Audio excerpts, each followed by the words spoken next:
so cool. Yeah, it's like a system. It's like the same way a star gets awesome before it just sinks in on Explodes. It's very fast. Oh no! I need to show you a video of me doing stand-up badly because you showed one last time. And 3, I tried to, but I was just so talented. I know, yeah, you tried to. Just like intangible red flag territory. Like he's not saying anything Oh, specific, interesting. But like just as he's talking, you're like, do not be in a room alone with this man. Yeah, 100%. You know, so we can all love each other. No. All right, great. Okay, great. This is great. What about him is an intangible red flag? Is it a way he appears, way he talks, hand gestures? Do you know what the word intangible means? All right, I'm gonna go have a piss. Ashley, you're in charge. I'm in charge. Bitches. I went down on a juicy boozy, and Uh-oh, got a fart. This chair's gonna make it reverberate. Hey, wait. Hey. Oh no. Everybody else, Hey. What's going on? I'm just waiting for music. I thought you were getting music. Oh, I thought you were just getting music. How my penis gets born. Ladies and gentlemen, welcome to the show. Here's a shed. the ice cream cones came with a little metal packet that is just full of sugar. It's just full of sugar to be poured into the cones. I got what has the Japanese not gotten a hold of, perfected, and then when everyone was like, "You did it," they went, "And now we'll begin." And you're like, "No, you fixed it. It was fixed. Do not break it." They're like, no, we got to break this. I still have some more questions. Go ahead.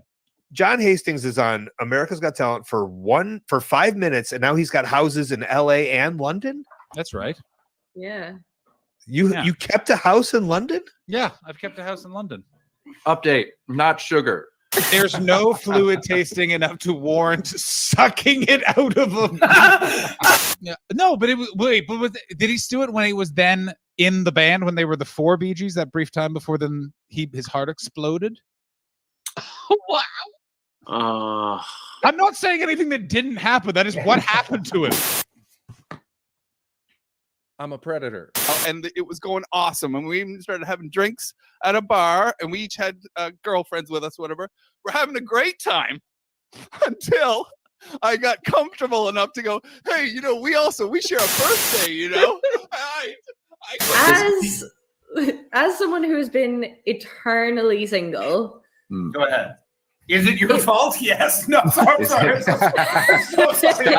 tweeting after your dates, Ashley. Stop tweeting after your dates. Oh, bad news, Paul. You're getting a Batman bait. This is not bad news. I am so pleased. Support them. But you know what's more important than helping people's mental health?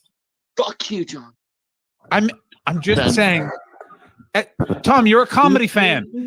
Here's what happened. So I came up after she finished a couple times. How did you I'm not one's not enough. What you go for 2. That's how you start it out. Smoother crunches. And then oh Jesus, boom. And so so when I emerged, I went to kiss her and she just grabbed my face and she sucked it all out of my beard. So hurtful. That's a literary reference. Oh no, I gotta. Hey, he can't tie me up. Now I'm the only one here. Books, pages. Right. Verb, noun, adjective. Nice. Someone get me that. I'm very prone to bullying. No, you're talking about Andy Gibb. I am talking about Andy Gibb. Pardon me. Get your Gibbs straight if you want to come at me, bro. Sorry. Those nice bearded men and their Aryan friends seem like they're doing very different shows. Marilynn's got pink eye. She touched her and all. I tried to. It crawled away too quickly. It's difficult with tea. Sometimes you try and tune it and you get Assam.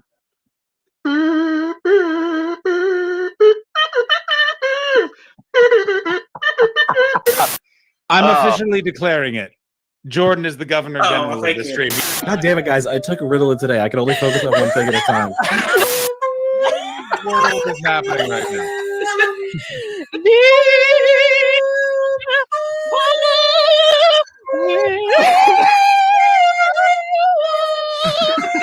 Two screens. I want to have two screens. Yeah, very nice.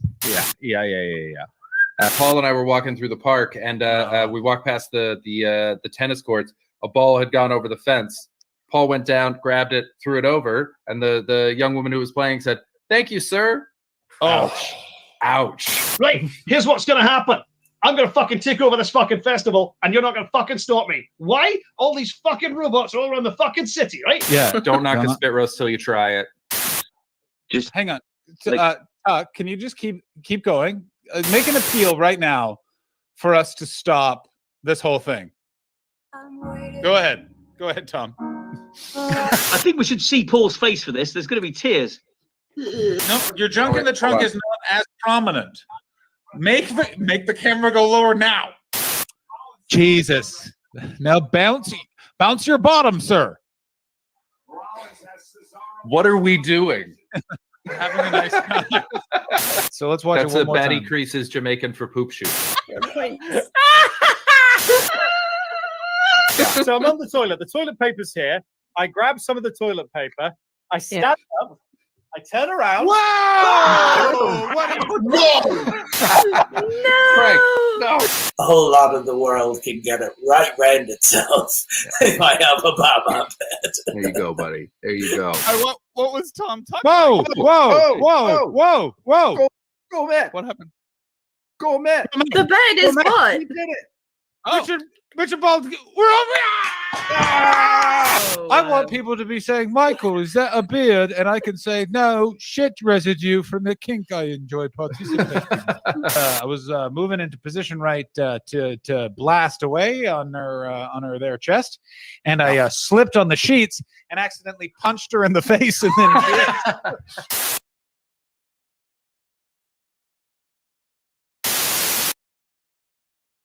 Oh no, the Canadians are coming. Chris, John, and Irish Ashley combine to make the ultimate team, better than any wet dream. Welcome to the Untitled Twitch stream. John's the CEO and Boomer. Ashley's the real leader. Chris brings the vibes and juices as our enjoyment increases. Welcome to the Untitled Twitch stream.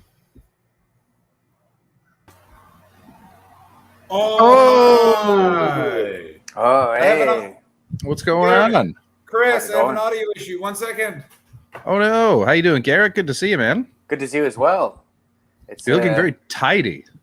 Oh yeah, no, I cut my hair. I did it myself. It looks lovely. You guys are looking tidy. Well, John's hotel room isn't looking tidy right now. Chaos.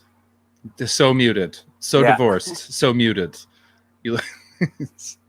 He's trying to get his audios working. There it says no audio now. Yeah. So how are you? Where are you these days? Are you in Toronto right now? No, I'm in Winnipeg right now.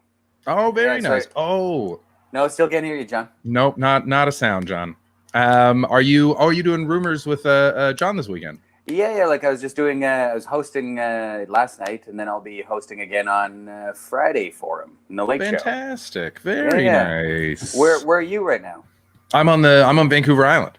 Oh, nice. Yeah, it's pretty good. I came out here because my dad's here. So I've been in England for 10 years. Yeah. And then I was like, who should I visit when I finally escape that horrific island? This is my fucking dad. Yeah. I just had to escape to the island. Yeah. I just want to say this. Hopefully I'm not muted. No, you're good. The first time in the history of this program, it's an all Canadian from the broadcast areas out into the world. And we're also in 3 different parts of Canada. Chris, you're in Vancouver Island. Garrett is in the nice part of Winnipeg, and I'm in a part of Winnipeg that is mostly just Mr. Lubes. Yeah, there's a lot of Mr. Lubes over there. Yeah. Wow. How many of them work on your car, if you know what I'm saying? I mean, all of them, but you probably could still get blown behind them. You know what I'm saying? Nice. Oh yeah. They definitely do some oil changes. Oh. They'll work on your underbelly. I feel like rotate your tires, if you know what I mean. You know what I mean? Am I crazy, Garrett, in that Winnipeg is sketchy, but it's like 90s sketchy? Like a drug addict might stab you, but like no one's going to give you ransomware on your phone. Oh yeah, no, it's like a bowling alley sketchy. Oh. Sorry, guys. I think someone might be knocking on my door. I'm going to check real quick. You guys talk about sketchy bowling alley. Chris, is it me? Garrett, check your door. Yeah. Who is it? I'll go check my door. No one was there. Well, I knew no one was there. So how are you doing? gooned. Is he back? I'm back. That was my dad was putting groceries away, so his cupboard's shutting. That was the. Where did he go grocery shopping? Probably Save On. I don't Save On. Save On Foods, buddy. Yeah, Save On Foods. You save on foods. It's like No Frills or Price Choppers. Okay, but let's actually talk about this expensive. right now. Let's actually exactly. All like No Frills, Save On, all of the low range grocery stores are always as or more expensive than the mid range and also high range, which I've been known to frequent. If you know what you're, Thank you, Patty Padman, coming in from someone who lived in BC. Save on Patty foods, knows. where you can't save on any foods. Right? It's true. But I love. Let me ask you this, guys: do you love or hate grocery shopping? Both. Yeah. What? Yeah, there's sometimes I just love grocery shopping. Yeah. Like because you're out there and you see foods that you haven't tried before. Or you're like, you're getting ready for just to sit down on the couch and eat a lot. So you buy I bought a ton of Concord grapes. They're in right now. Nice. Oh, Isn't so that nice to be back in Canada, by the way, where things are in season. The rest of the world just lies to you. Like I was just in Ontario, tail end of peach season. Oh, my cheeks still sticky with juice. Peaches when they're ripe are so good, but when they're out of season are literally the worst. Yeah, you're eating a baseball. Yeah, a wet baseball. A wet, hairy baseball? Exactly. Very hairy. Would you like to know what my grandmother, how she would eat a peach? Is she would slice it in half, take a full tablespoon of sugar, dump that on half the peach, and then eat that. Yeah, that's how you eat peaches. Yeah, this is most insane thing I've ever seen. That and also my entire family butters muffins, which I was like, when I realized you shouldn't do that, I was like, what? Like, do they what toast are we them? doing? Because if they toast them, fair dues. Because if you got that melted butter going in there, fair enough. Of course, a blueberry muffin with melted butter, delicious. Yeah, we're talking out of the cold butter. Maniacs. My parents, they butter cinnamon buns. And I'm like, yeah, there's not enough on those. That makes sense. Oh my god, that's awesome. Put some cinnamon bun on that butter. Yeah, famously flavorless cinnamon buns. I love weird corners of the world, and the Canadian prairies, much like the Southwest desert of the United States, has the best. Just why are you eating that way? And you're like, because conditions are tough here. They're gonna burn calories like putting out a fire or fighting floods. Like, like you couldn't eat that way in Toronto because it's like you're not gonna burn that off walking into the subway, but you have to fight off a mosquito attack in Winnipeg. So you can have a couple of buttery cinnamon buns. Oh yeah, you can definitely you're battling mosquitoes or just shivering in the cold. You're gonna burn it off in the cold no matter what. People don't understand how much energy goes into shivering. It's a real that's a weight loss plan. Just stand outside for 6 hours in not enough clothes. That's why Chihuahuas are so small. Yeah, just those fucking sleek little Kate Moss dogs. So they hot. shivered themselves down to tiny. I will say this as a former smoker, though, if I was here for winter, that would be hard because there's nothing better, in my opinion, than smoking in the super cold. Like there's just something about it where it's like you've got an activity so it doesn't feel as cold. You know you can go inside at any time. It's an excuse to have a hot drink out there. It's so it's like there's no word for this, but like winter in Canada at a certain point, like around early December and then until sort of early January, has like this beautiful bleakness to it. Like there's just, it's like everything is just, you can see everything, but they're like, but everything is dead. But it's very pretty. It's crystal clear, but yeah, everything's dead. Yeah. Back the smoking, like what's crazy about smoking in the winter is nice, but the worst is smoke will collect your clothes for some reason in the cold, and then when you come back in, everyone thinks you stink. Oh yeah, well fuck them. They don't understand how cool we are. What are those like bridges across the buildings in Edmonton for winter? Yeah, we have a ton of those here. Yeah, you have a ton I went to University of Montreal where the entire downtown core you can walk underground to. Yeah, which is mole people. One problem with that though, there's no signs, which I kind of enjoy. That they're just like, we have it, but you figure it out. Yeah, you better fucking know. You better know the path. Which, by the way, the path is in Toronto. You can walk all the way from Union Station underground, all the way up to north of Dundas Square. Jesus. No. Yeah, you just have to know the path. Yeah, I don't know the path at all. I think It sounds like you guys are advertising a cult right now. You need to know the path. You're not on the path. Yeah, why aren't you guys turning towards the square, bro? Stay out of the cold and come with us.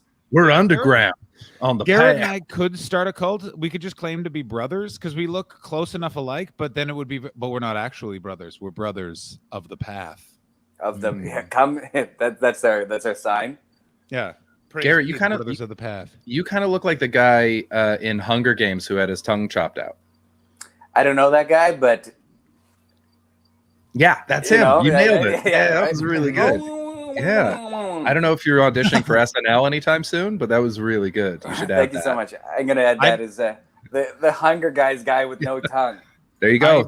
Patty Padman. He does. There you go.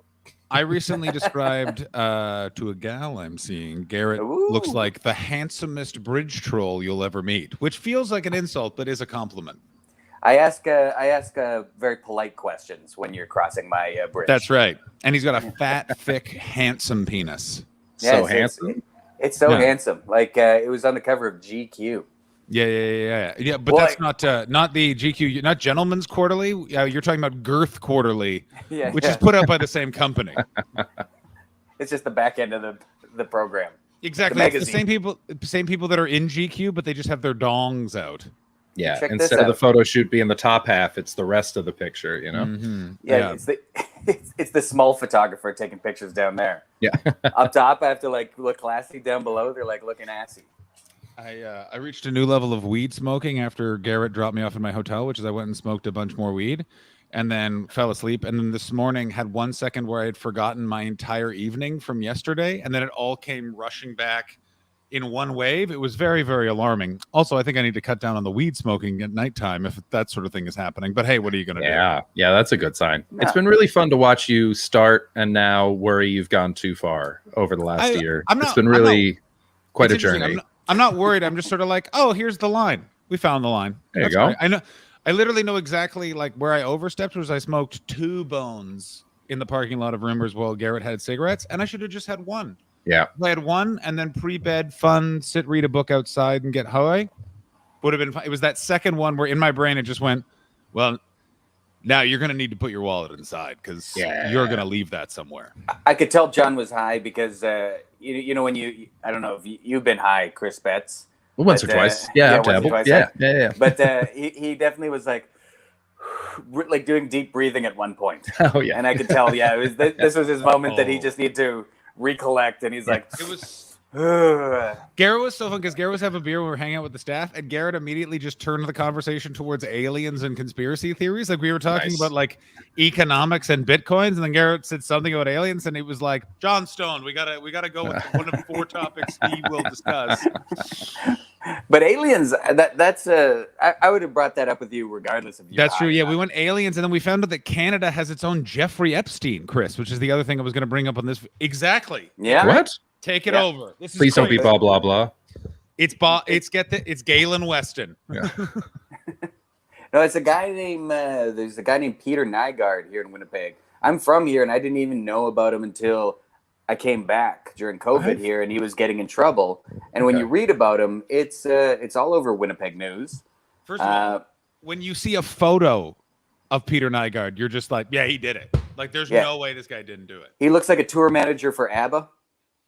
Oh, Jesus. Yeah, I'm looking at him now. There he is. Yeah, right? Like, is it, that noise you just made right there where you just went like, whoa. Like, it's, you don't want to have long white hair and an ascot. Everyone's just like, oh, you get up to nonsense. Yeah, real bad. Yeah, real bad. He looks like the painting from Ghostbusters, too. Here we go. There he is. See? You just My you're just God. gonna suck you into his painting Oh right my there. god, It yeah. really does. Yeah, like there's a river of ooze going underneath the city, and it's all his doing. It's all his doing for sure. What That's is the that Nygaard shirt? right there. Is that a wet normal shirt or is that a leather shirt? Phenomenal question, Chris. That is a good question. We got to get to the bottom of this. It kind of looks wet, but yeah, it looks. Examining the shirt, I'm gonna say it's a pleather shirt of some description. Oh, but Peter Nygaard, come on, man! If you're in on kids that deep, Can you zoom in a bit more? What I'm trying to see if there's any moisture in the crevices. I think this is a leather shirt. Yeah, I think. I also love how his it's leather so shiny. shirt sleeves are rolled up. Yeah, right. Right. With just getting to work, single, Garrett. You know what I mean? Just one single cigarette cannot rolled in there, not the operate pack. a sex trafficking industry with your shirt rolled. It's gonna get messy. You got to roll up your sleeves and really get some lawyers with no scruples. You need to be able to manipulate small communities. Small communities on the island, and apparently he got outed because he got into a fight with his neighbor, who's another billionaire. Yeah, this guy. I think it's this guy Louis Bacon. I assume of the family that created bacon, which I hope so badly is in Canada. I think I didn't read the Wikipedia article. I just saw Feud with Louis Bacon 2005 on the Wikipedia article and assume Are these the guys that owned houses next to each other on the beach? Yeah. Yes. Oh, Did you hear this story? I knew that I I'd didn't heard hear of this Peter story. Nygaard. Yes. Okay. Oh, What happened? Didn't one of them kill the other's dog? No, that's What? John McAfee. You're thinking of Oh. John McAfee. You're thinking That's of a okay. very I'm you're thinking of confusing John a couple, McAfee? but I definitely heard about Peter Nygaard because they one of them was annoying. I'm assuming it was a leather shirt, and so they started this sort of back and forth, and then one of them kept throwing. It'll be Peter Nygaard was throwing huge parties, right, Garrett? Oh yeah, yeah. Like Well, big crazy parties, and his neighbor just wanted to retire in peace and just be a rich man on a beach. And so then he like ratted him out to the cops over having 16 or 15-year-olds or something over at the party. Am I telling tales out of school here? No, that's most likely it. I don't know that much about it, but like on why he called the cops. I know they're just feuding, and then he called them. But yeah, most likely because apparently everyone knew. It was one of those things that everyone knew, but it didn't come out until this past year. I got 2 years it. ago. Okay, I got it. So Nygaard bought an island that he named Nygaard K, and this is the most everyone. Why K? Or Key? Do you mean Key? Is that the Key, thing? pardon Did you me. spell? Or is did it you the spell letter it? K? But it's K is QUA. Is it Nygaard Key, right? potassium? But it's Key, yeah. CAY. Okay. Oh, Okay. So how do you pronounce? Is that pronounced the same No, way as like? that's right. K is right. K, yeah, For it's that. CAY, yeah. I'm not seafaring like Chris. Chris is the seafaring one of the program. He got all the way to an island. I wish You I had my certainly red did. toque. God, I wish I had my red toque right now. Where is it? It's being shipped over from the UK. I still got a couple bags at a friend's house. Okay. Yeah. Oh, nice. Anyway, so he bought half the island, not the whole thing. And hang on, where is this feud? So in 2005, Nygaard attempted to solve a parking overflow problem at Nygaard K by laying down a 15 by 20 concrete slab on Louis Bacon's property. Bacon responded to this by suing Nygaard, obtaining a court injunction to remove it. 2 years later, in 2007, Bacon installed industrial-grade speakers at the edge of his property and pointed them at Nygaard's house at night due to Bacon's complaints of noise from Nygaard's house. In the summer of 2010, Bacon's house was raided by 11 Bahamian police officers, leading to the confiscation of the speakers. Bacon claimed it was the work of Nygaard, a claim he denied. It has been said that Nygaard used fake news and YouTube videos to spear Bacon as a person, ran an international drug smuggling operation, was a member of the KKK, having been charged with insider trading and being involved in the murder of the Point House caretaker Dan Tuckfield after commissioning him to set fire at Nygaard K. Tuckfield actually died of a heart attack in 2015. Bacon filed a defamation lawsuit against Nygaard over these claims. In January 2021, it was reported that Savvy Media Holdings acquired the rights to a couple of books relating to the Nygaard with Louis Bacon to make a feature film. Justin later was chosen to write the film. Who the fuck is Louis Bacon? And this is crazy. Yeah, like that is a huge feud. That's almost comical, that feud itself. Like that, I love how petty they are. I love it. The speakers turned towards So is funny. so good. It's almost a Warner Brothers cartoon. Yo, it's like that. Didn't Seth Rogen star in a movie that's about this, but middle class people? It was like him and Zac Efron or something. I think it was literally called Bad Neighbors. They even made a sequel. But they were a frat house, and then the frat house then has to help them get a sorority house. It's fascinating. I traveled on too many airplanes in the 2000s because I've seen all of these movies. Because there's a certain amount of white wine you'll have in the upper atmosphere while you're flying to fucking Qatar or Qatar, and just be like, you know what? Let's see what Zac Efron. Also, sidebar, fun Hollywood fact I learned.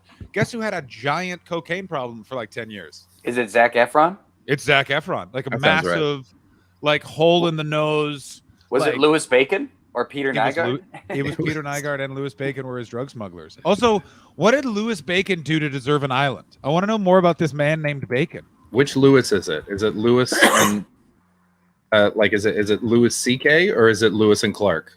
It is great. It's sad that Louis. Yes, it's not. It's Louis C.K. He is a hedge fund manager and philanthropist and the chief executive of Moore Capital Management. So I hate both of these guys. Oh, but this guy just looks like a guy, though. Yeah, he does just look like a cliche guy. This guy is outcast. But he's been to a couple of Eyes Wide Shut orgies in Manhattan. Like this guy has definitely eaten sushi off a naked woman's body. He does look like Randy Travis if his face was kind of steamrolled. Corporate Randy Travis. Yeah. Oh my God! Fuck off, corporate Randy Travis. He traded in his pickup truck to grab a few $1 billion off a hedge. So he has Austrian citizenship due to supposedly providing notable Nazi achievements heritage. for Austria. The decision has been criticized widely as no achievement for Bacon on behalf of Austria has been documented. He owns a 171,000 acre ranch. I deserve an island. It's true. You are. I on an need an island. Yeah. I've come in and not even phased by the Zac Efron Coke chat. Yeah, I agree. Yeah, Chris, I feel like you do well He's got with it. Coke I would chats. love to visit your island. First of all, the lack of infrastructure would annoy so many of your friends. Like so many of your friends would be like, "Where's the toilet?" And you're like, "What? No, there's no toilet." You wouldn't have a toilet on your island? I'd have a toilet, but you'd You'd have have an to outhouse. find it. You'd have to earn It's it. an outhouse. I wouldn't It's be an in the outhouse. house. You'd Are have you to kidding take me? the path. Yeah. Praise be. Praise be.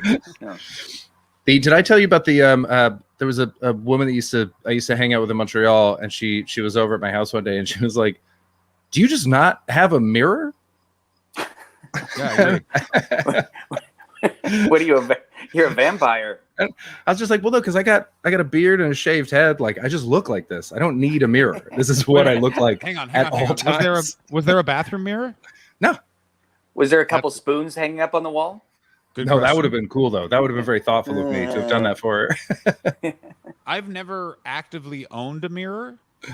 Thank you, Tiger. I'm in charge of vibes, not infrastructure. Fair point. There you go. I've never owned a mirror, but I have a bathroom mirror. But I have had women be like, "Where's your like full length mirror?" And it's like full. What are you fucking talking? I don't need a full. I know what my pants look like. This isn't I'm a at the fun store. house. Yeah. What the hell? What do you think? This is a carnival? And then she's madam? like, "Sure wasn't last night." And you're like, "Oh, that was Ow. cruel. That was Ow. unnecessary, ma'am." Ow. I don't The really clown think is you should be sad. Turning this into a talk. Yeah. Honk honk now means sad sad. Oh. Hey, Gareth, what's going on, buddy? Yeah, no, this house didn't have a bathroom mirror because it was owned by a crackhead. And it had Evil Boy spray painted in huge letters on the door. I remember. Was that for you or for someone else? That was pre me. I just moved in, and that's what was on the door. And there was, yeah, it was such a small place. But it was like a 1-bedroom with an office in the Mile End that I could afford because it was owned by a crackhead. And it said "Evil Boy" on the bathroom door. Evil Boy, like down across on the back of the main door of the door that you walk into. So that was always a fun place to bring women back to for the first time. He probably truly felt like Peter Nygaard the entire time. Montreal is the best city to talk about telling stories of living in, but I remember living there, and it's so much more fun remembering living there than living there. Like, for example, the night I lived above a grow up back when the Hells Angels just had Those photos where you combine 2 photos, Chris and John Hughes. That's so good. I'm loving everyone's comments. That is basically Garrett just looks like our son. Yeah, I'm the child. Yeah, Garrett's our wee little boy. We're so proud of him. He's existed longer than me and Chris, I believe, and yet somehow is our child. I drew pictures. I draw pictures for pet daddies. It's every daddy's hope that his son will outlive him. And here we are. He's not only outliving us, he's lapping us. He's he's lapped us. That's how good at raising children we are. I'm so good at aging. I'll out-age my parents. Yeah. All other gabies bow before our straight gabie, Garrett. Jameson. Never Also, go full troll. Right now. Never. Here's my question: Garrett or Garrett? The name Garrett or Gareth? Universally good, fun comedians. Gareth Waugh. Yep. Garrett Millerick. Yep. Garrett Jameson. No Garrett, others. Garrett Morris. From Don't Saturday know. Night Live. Oh, the one that smoked crack? First cast? And two Love him. broke girls. Yeah. I'm putting him on there. He smoked crack. They weren't able to clean the floor that Saturday Night Live was on because he kept yelling at the maids because they disturb him smoking crack, and they couldn't figure out because it was like the same like union cleaning service for Rockefeller Center, and for like 10 years they're like, we don't clean that floor, and they're like, he's not been here since 80. Please clean it. They're like, no, he was so mean. Yeah, there's only one. There's that guy who got accused of a bunch of stuff that was I'm going to say nothing else because it's going to be very easy to Google him. Can't remember what his last name is. Who's his last name? What was his last name? There was a Canadian comedian with a first name similar to yours that got some accusations. Oh, Clark. Oh, Eric Clark. yeah. I don't know that. I don't know that. Wait, who's the? We probably shouldn't do this because this is all allegedly, and we're now just being very mean. It's not true. Someone Trying to tried see to FaceTime. If you're wondering why I disappeared there for a moment, someone was trying to FaceTime me. Who was it? Yeah, I don't know. Was it Garrett Clark? Was he like, listen, I heard you were talking about me? Yeah, I demand it. It is Garrett Clark, and also his comedy album is called Night Danger. Oh. Plain sight, huh? Plain sight. Then wait, who's the other? There's another Garrett that's really good. Graham Clark is from Vancouver, and he's very funny, right? He's very funny. Yeah, he's very funny. Completely different name. Very different. Completely different name. That's when you said Garrett Clark. I was like, I don't think we should say this about my friend. And then I was like, nope, different guy. Different guy. Yeah. Move it along.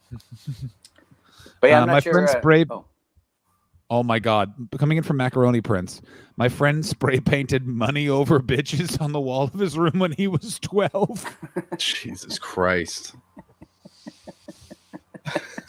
Evening Beardy. When you're 12, you got to know where money is. Yeah. Yeah, it's over bitches.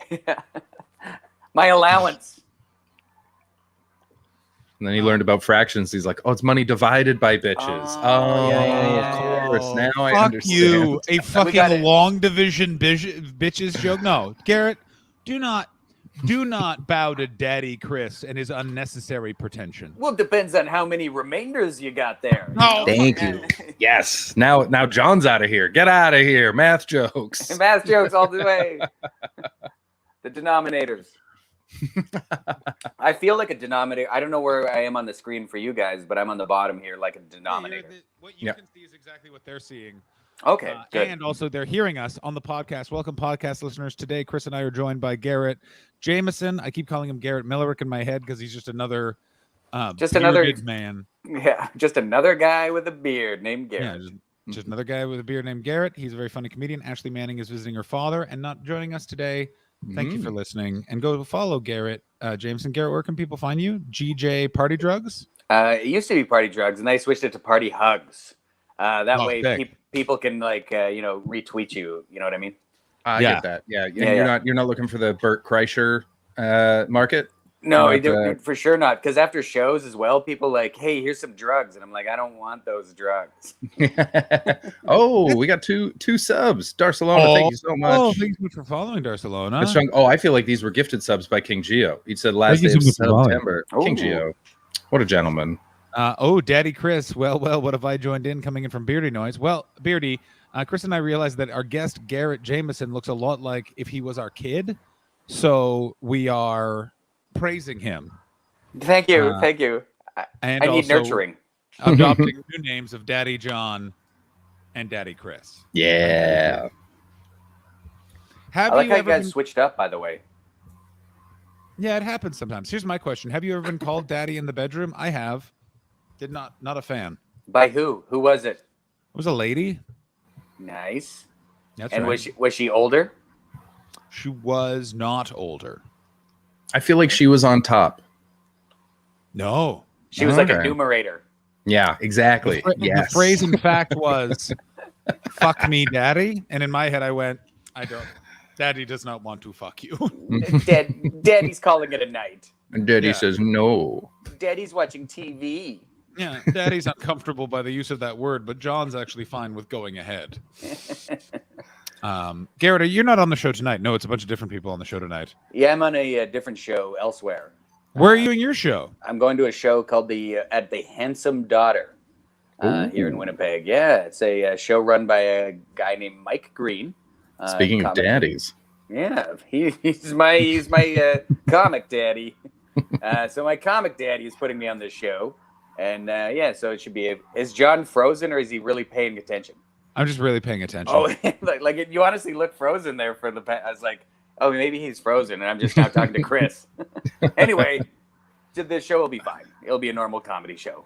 It'll be a lot of fun. Yeah. So did you come out to Winnipeg just for this weekend, or are you out there for a while? No, I've been out here for a little bit now. Okay. I've been here for just over a year, I guess now. Oh shit! I was gonna say it's weird to like host 2 of the nights and not one if you're visiting. They're like, no Friday, Garrett, you fucking piece of shit. Okay, I won't do Friday. You remember what happened that other Friday? Yeah, no, I'll never bring it up again. Why are you in Winnipeg? What last I heard, at least you were deeply ensconced in Toronto, but that was a while ago. Yeah, that was a while ago. But I still have my place there. I still have my place in Toronto, so I could show up in Toronto at any moment right now. Like I could just pack it up. But like here, I'm like, I get spots. Like COVID has shut everything down.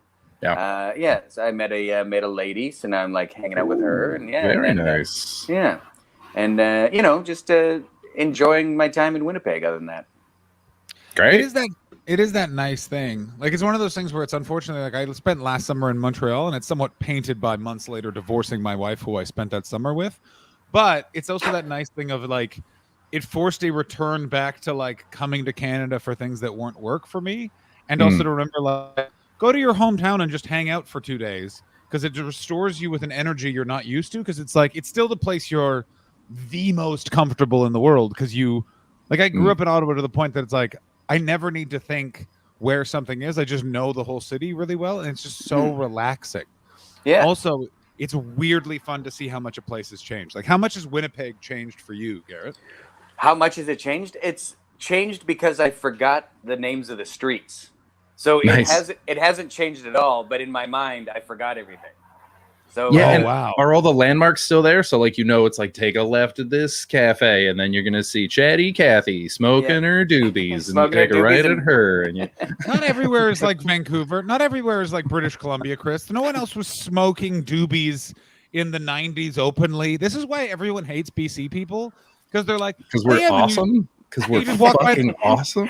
I hate how awesome you are. That nice are. guy who brings you bread. You just have the audacity to be badass. No, you're not badass. No badass. No one wearing badass. No. Badass. We are badass. No. No. Badass. No. There he is. You got us again, Garrett. You got us. It's so badass. I got this button. Yeah. Oh shit. There we go. I got the takeaway button. Band ass. Yeah. No. But isn't BC filled with serial killers? Yeah, of course. We're badass. Like that's all it is just serial killers. So many serial killers. It's a friend of my mom's. Robert Picton catered her prom. Ooh. What? With bacon? Because he owned a pig farm. Yeah, it was a big fucking pork roast. They had a whole pig. Yeah, we're all serial killers, top to bottom out here. Okay, would you like to know? So I was like the Paul Bernardo case. For those of you who don't know what the Paul Bernardo case is, look it up. It's harrowing. And if you like true crime, strap in. It's a real roller coaster. Is he the one that ordered a person off the internet? No, And then Rob, ate that no. person? No, that was in no. Germany. Paul That Bernardo. happened in Canada too. There was an Ontario. No, there's a Montreal guy that did that. Oh, Luca Capani. Oh, yeah. He tried. Yeah, he tried. Luca to. Magnotta. Luca That was it. Luca Magnotta. Magnotta. Thank you. Luca Capani's a comedian that you're going to Dubai with, but keep getting that wrong. And by the way, this is not the first time, nor will it be the last. And I've done it to his face. And unfortunately, now thanks to that Netflix documentary, he does know who Luca Magnotta is, and it's very insulting. Also, there isn't a similarity to them physically, but there also is. Yeah. The Paul Bernardo case was Paul Bernardo and his wife Carla Homolka. Fuck that. Oh. Kidnapped, raped, and killed 2 teenagers. He was also the Scarborough rapist. They also murdered her. One was sister. Carla Homolka's sister. Yeah. They murdered 3 I'm just people. repeating things. Yeah. You're like Flava Flav. I'm an echo. Her sister. Yeah, you're the worst. You're the true crime hitman, the worst, the true crime hype man. Pardon me, the worst thing ever. Just like, and then Timothy McVeigh located fertilizer. Like, just There was so blood dark. everywhere, splattered across the ceiling. That's actually not. That's not the one I was thinking of. There's one where a guy on the internet in Montreal, I think it was Montreal, it was in Quebec, put out a thing of being like, I would like to eat a person. And someone else was like, I sure would like to be eaten. I think that and was they Germany. met up. And then that happened. That was Germany, I'm pretty sure. I think that would happen in Canada as well. Look it up. I think that was Germany. Yeah, I think that was Germany. Because it was a How do huge you even court begin to Google this? Canada Craigslist cannibal. No, because the Craigslist CCC. cannibal was the New York guy, and it was all a fantasy. That was he was like, this isn't real. This is a fantasy I have. And it was that weird thing where people were confronted with the darkness that is human sexuality at times. For example, get this, guys. I'm really into handshakes. Mm. Never again. Fist bump for life now. That's over. That's what if you're into handshakes, fist bumping is the rough version. Do you ever handshake somebody with the mirrored opposite hand? So it's like if they went to shake you with their right hand, you stick out your left hand and shake them with As if, that one? like, just to hold their hand, and then you just Yeah. turn sideways and start walking down the street. Swing. I want to do that so badly. I want to do that, Garrett. On tomorrow night, that's how we're saying hello to each other. Yeah. When you come up to shake my hand, I'll just stick out the mirrored opposite hand and just It's gonna be great. By the way, if anyone's looking to come see shows, Friday Late Show, there was a ticketing gaffe. So please buy tickets to the Friday Late Show. Yeah, we need you. Yeah, we need you. Me and my son. Hi. Me and my handsome daughter, Garrett Hi. Jameson. I'm going to be at the show. What was that voice? I'm just making up voices. It sounds kind of like an old man, kind of like a prospector. Yeah, it does look like, yeah. It's just me. I still say the most unsung funny SNL sketch is the sketch where Will Ferrell plays an old prospector in an army briefing. Yeah. I don't think that ever went to air. I think that was It's so good. Yeah. Will. I'm just over here prospecting. It's fucking cans. Just jingle, jingle, jingle, jingle every time he moves. And once again, Fallon can't stop laughing. Yeah. Yeah. All right. The only time I was okay with that. You've got your own show now, Fallon. Fucking hold it together. I can't. He loves drinking, apparently. Oh boy, does he love drinking! I heard he's a real angry drunk as well. Really? He's a real crazy. You can Google He gets so many. fighty. I think they've taken them down, but there was like a good few years when that Tonight Show first started, where you could just Google Jimmy Fallon singing, and it would just be him in a bar being like, "Let's is yeah, I knew a writer. I did a comedy festival with one of the writers, and we ended up having like a long breakfast, like just drinking like way too much coffee, and she was just telling me stories, or he. They were just telling me stories of working for Jimmy Fallon. And Which was it? Yeah. Was it he? Was it she? You'll never know, Garrett. Okay. It might have been non-binary. And like the stories were insane. Like they forgot Christmas gifts for the staff one time. Just forgot them. And like literally like Like it was something like whatever, like the Seth Meyers writers all got iPhones, and like the Tonight Show staff all got a T-shirt that said "Thanks for working at the Tonight Show." Like it was, and like Jimmy Fallon was just like crazy. Like they're like, it's so like it's crazy. Like he is bombed, and then they're like, "All right, Jimmy, we're on in 5," and he's like, "1 second, let's do it." Like they're like, "How the fuck is he standing?" Yeah, like, have you ever tried to be sober when you're drunk? Yeah, I have. It doesn't work. It's impossible. So hard. Because you're stumbling around and, like, in your mind, you're like, just get it together, man. Mm-hmm. You know, walking. So the last late in live of every Edinburgh festival, Garrett, it's a late show that starts at 1 in the morning that goes till 3 in the morning, and I don't drink the whole festival. And then that show, I get super drunk. Like I will start drinking at around 3 p.m. I just go for it. And I remember an audience member once went, "You're drunk on stage," and I barely remember going, "At least I'm not fucking hiding it like you," and then just kept going. And it's one of those things where it's like, why don't people adapt that philosophy? You know what I'm saying? Like, why are they mad at people who are drunk? No, why do people, when they're drunk, immediately, like, you should just lean in. Like they're gonna find out. And it just be like, listen, like, yeah, you're gonna get in trouble. You shouldn't have gotten drunk. It shouldn't, but maybe it's that element of, is it shame? Is it shame? Because there's sometimes where you're like, yeah, I'm like, you can't just be like, yeah, I got wasted. Like I'm wasted. I agree with what you're saying, but I can't do it anymore. Like there's too many things I should be ashamed of at this point. But also, you were in the UK, which is very different because they like celebrate drunkenness in a way. They see it as an inevitability as opposed to a character flaw, which is largely becoming the case in North America.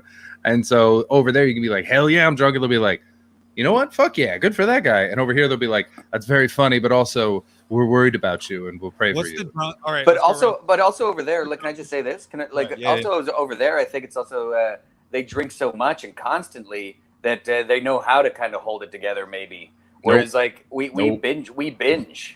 Oh, they binge, buddy. They binge real bad. Yeah.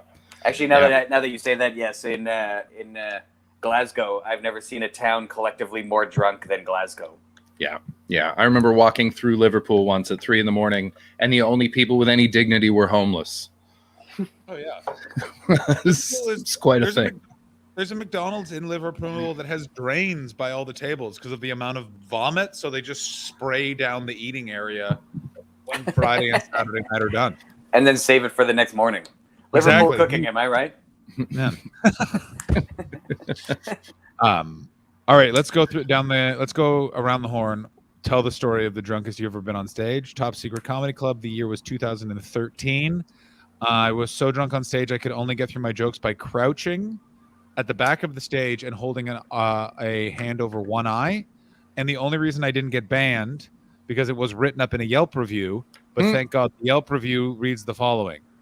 I thought the first act was drunk until the host came back on stage. Until the host tried to get back on stage. And I was so lucky. The host ended up giving up being a comedian for a while as a result. And who was that? Private chat. Who was it? Yeah, I guess I'll feel dead air. No. Yeah. They're a sweetheart, though. I like them a lot. And then I fell off a bar stool that night, but luckily I grind my teeth and clenched my jaw so badly that my jaw muscles were like super crazy tight and inflamed, and I landed right in the middle of this one, and it basically saved me from breaking my jaw. All that happened is that released and felt way better. And then that's good. 24 hours later, I was walking onto an airplane to fly to Estonia, and I definitely had a concussion. And I said to the stewardess, "Can you fly with the concussion?" And she said, "I don't know. Do you have a concussion?" And I said, "No." And then I just sat down and hoped for the best. Can you fly with a concussion? I don't know. The pilot has one right now. All right. Well, if that's all it takes. The comedy plane. Yeah, Chris, when was the most drunk that you've been on stage? Oh, I mean, it'll just be some point at Grumpy's. Like, it'll be one of dozens and dozens of nights. We've at never Grumpy's, talked about Grumpy's on this show. Where Garrett, did you ever perform there? At Grumpy's? Maybe. In Montreal? Which is it? It's the pub that's like underneath and next door to the Comedy Works. Yeah. I've been to Grumpy's. Yeah, so it's like it's where the comedians go to drink. But on Tuesdays, we run the worst comedy night in Canada. Not even close to the worst. Not even close.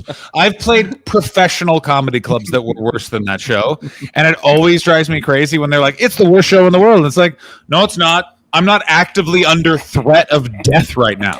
Yeah, fair enough. Although we did have a guy who got he was playing. He got gonged off because he showed up 4 weeks in a row, played Stairway to Heaven every single time on the acoustic guitar with the solo. Refused to cut a fucking note. Yeah, you don't take anything out of that solo. Yeah, and so he got gonged off stage because we used to gong one person a week, and it was up to Ram the bartender. And when he got gonged, he said, "I spent my whole life in prison. I'm going to come back and murder all of you." Then he threw a Guinness at Ram while he was bartending and left while I was on stage just fucking ripping into him. He told us he had amnesia. He didn't know anything about his life. And then he's like, "I've been in prison for 40 years." But then 10 minutes later, he came back with a 2x4. He'd like gone to a construction site, came back with a 2x4 to, I guess, attack Ram or I. Was to build a Stairway to Heaven for you guys. And then Ram, I mean, luckily, I didn't know what to do. I was still just making fun of him. Ram jumped, like just grabbed a bat from under the bar, jumped over it, and chased him out of the bar. So there was a possibility of it at Grumpy's. Wow. Deanne Smith had a glass thrown at her while she was on stage by an old woman. I was about to bring that up. I was not there for that. Were you there for that? I was there for that. Okay, what happened? Because she told me because like Deanne and I were talking about hecklers or something like that, and she's like, because I'm like, I always get weird hecklers, and she's like, I don't really get hecklers, but an old woman did throw a glass at me, and I was like, what? Yep. How old was this woman? Like late 60s, early 70s. Too old to be at Grumpy's at 1 a.m. trying to do 5 minutes of whatever the fuck she was gonna do. She was a performer? That's why she was mad. This is why this show is always so good. Is the problem is always the performers. It's never someone else. That was just a throwaway joke of hers, you know. Yeah. Fuck you. Yeah, she was mad because I think I was running it then. I think I ran that night that Deanne got a glass thrown at her. And so we just put a piece of paper down on the bar. When you showed up, you were on the list, and you were just in whatever order you showed up in, unless I felt like bumping you. And then I would just do that because it was Grumpy's and it was 5 hours and fuck you. Yeah. And so Deanne showed up, and I just put Deanne on because Deanne's amazing. Also, Deanne, in that town, it should be noted, is a draw. Like, yeah, people will talk about the rest of the time. They're like, Deanne Smith was at Grumpy's. We should go again. Like, it's a good business decision for you to do that. Yeah, I didn't even think of that because it's like we weren't really making money. The bar was always full. It was fine. I was just like, oh, Deanne's my friend, and she's very funny. So I'd rather do that. I hate so much because you were in the era where it was fun and it was kind of a carnival. I was one of the comedians that started it. So it was a hell march through madness because it was Faisal and Peter Radomski were the hosts. No, they were before that. No, before that it was Peter and then Andre. Okay, so let's set the stage. Who the fuck is Andre? Of the Jimmy Riggers. So Grumpy's is a musician's bar in Montreal with the curly hair. Yeah, that fucking guy. Yes, okay. Yes. I can't believe we haven't talked about this at all on this show. So it was an open mic underneath the cool. I love this reaction.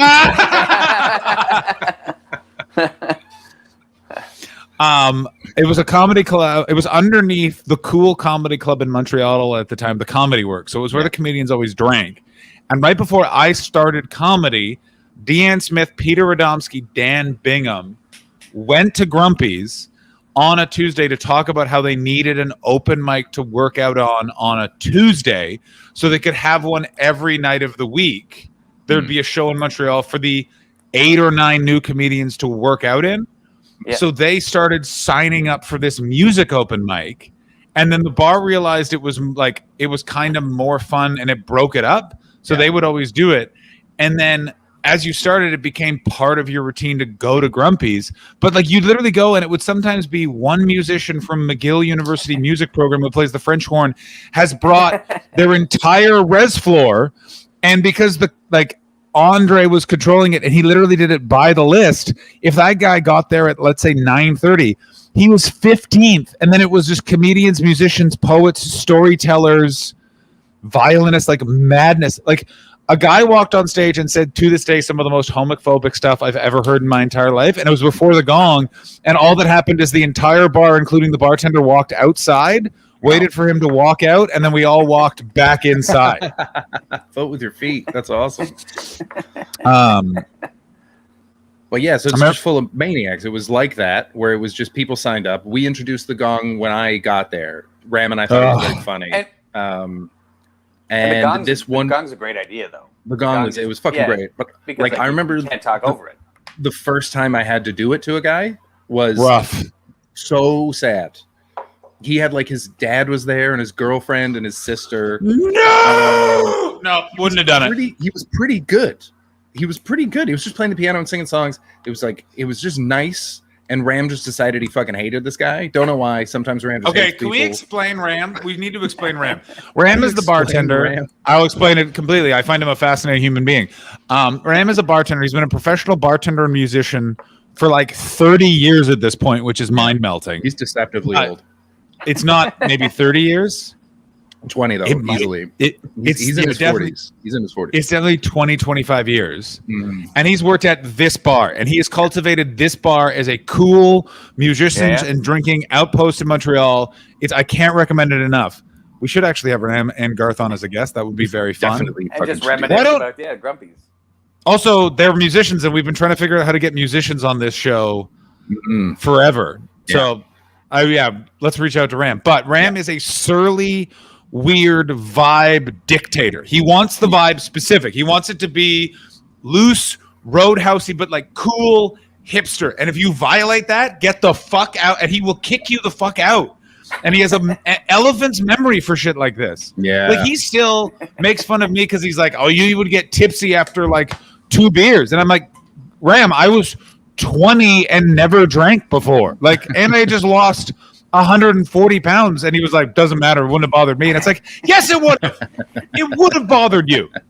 No, he's also a very, very sweet, very loyal, good friend.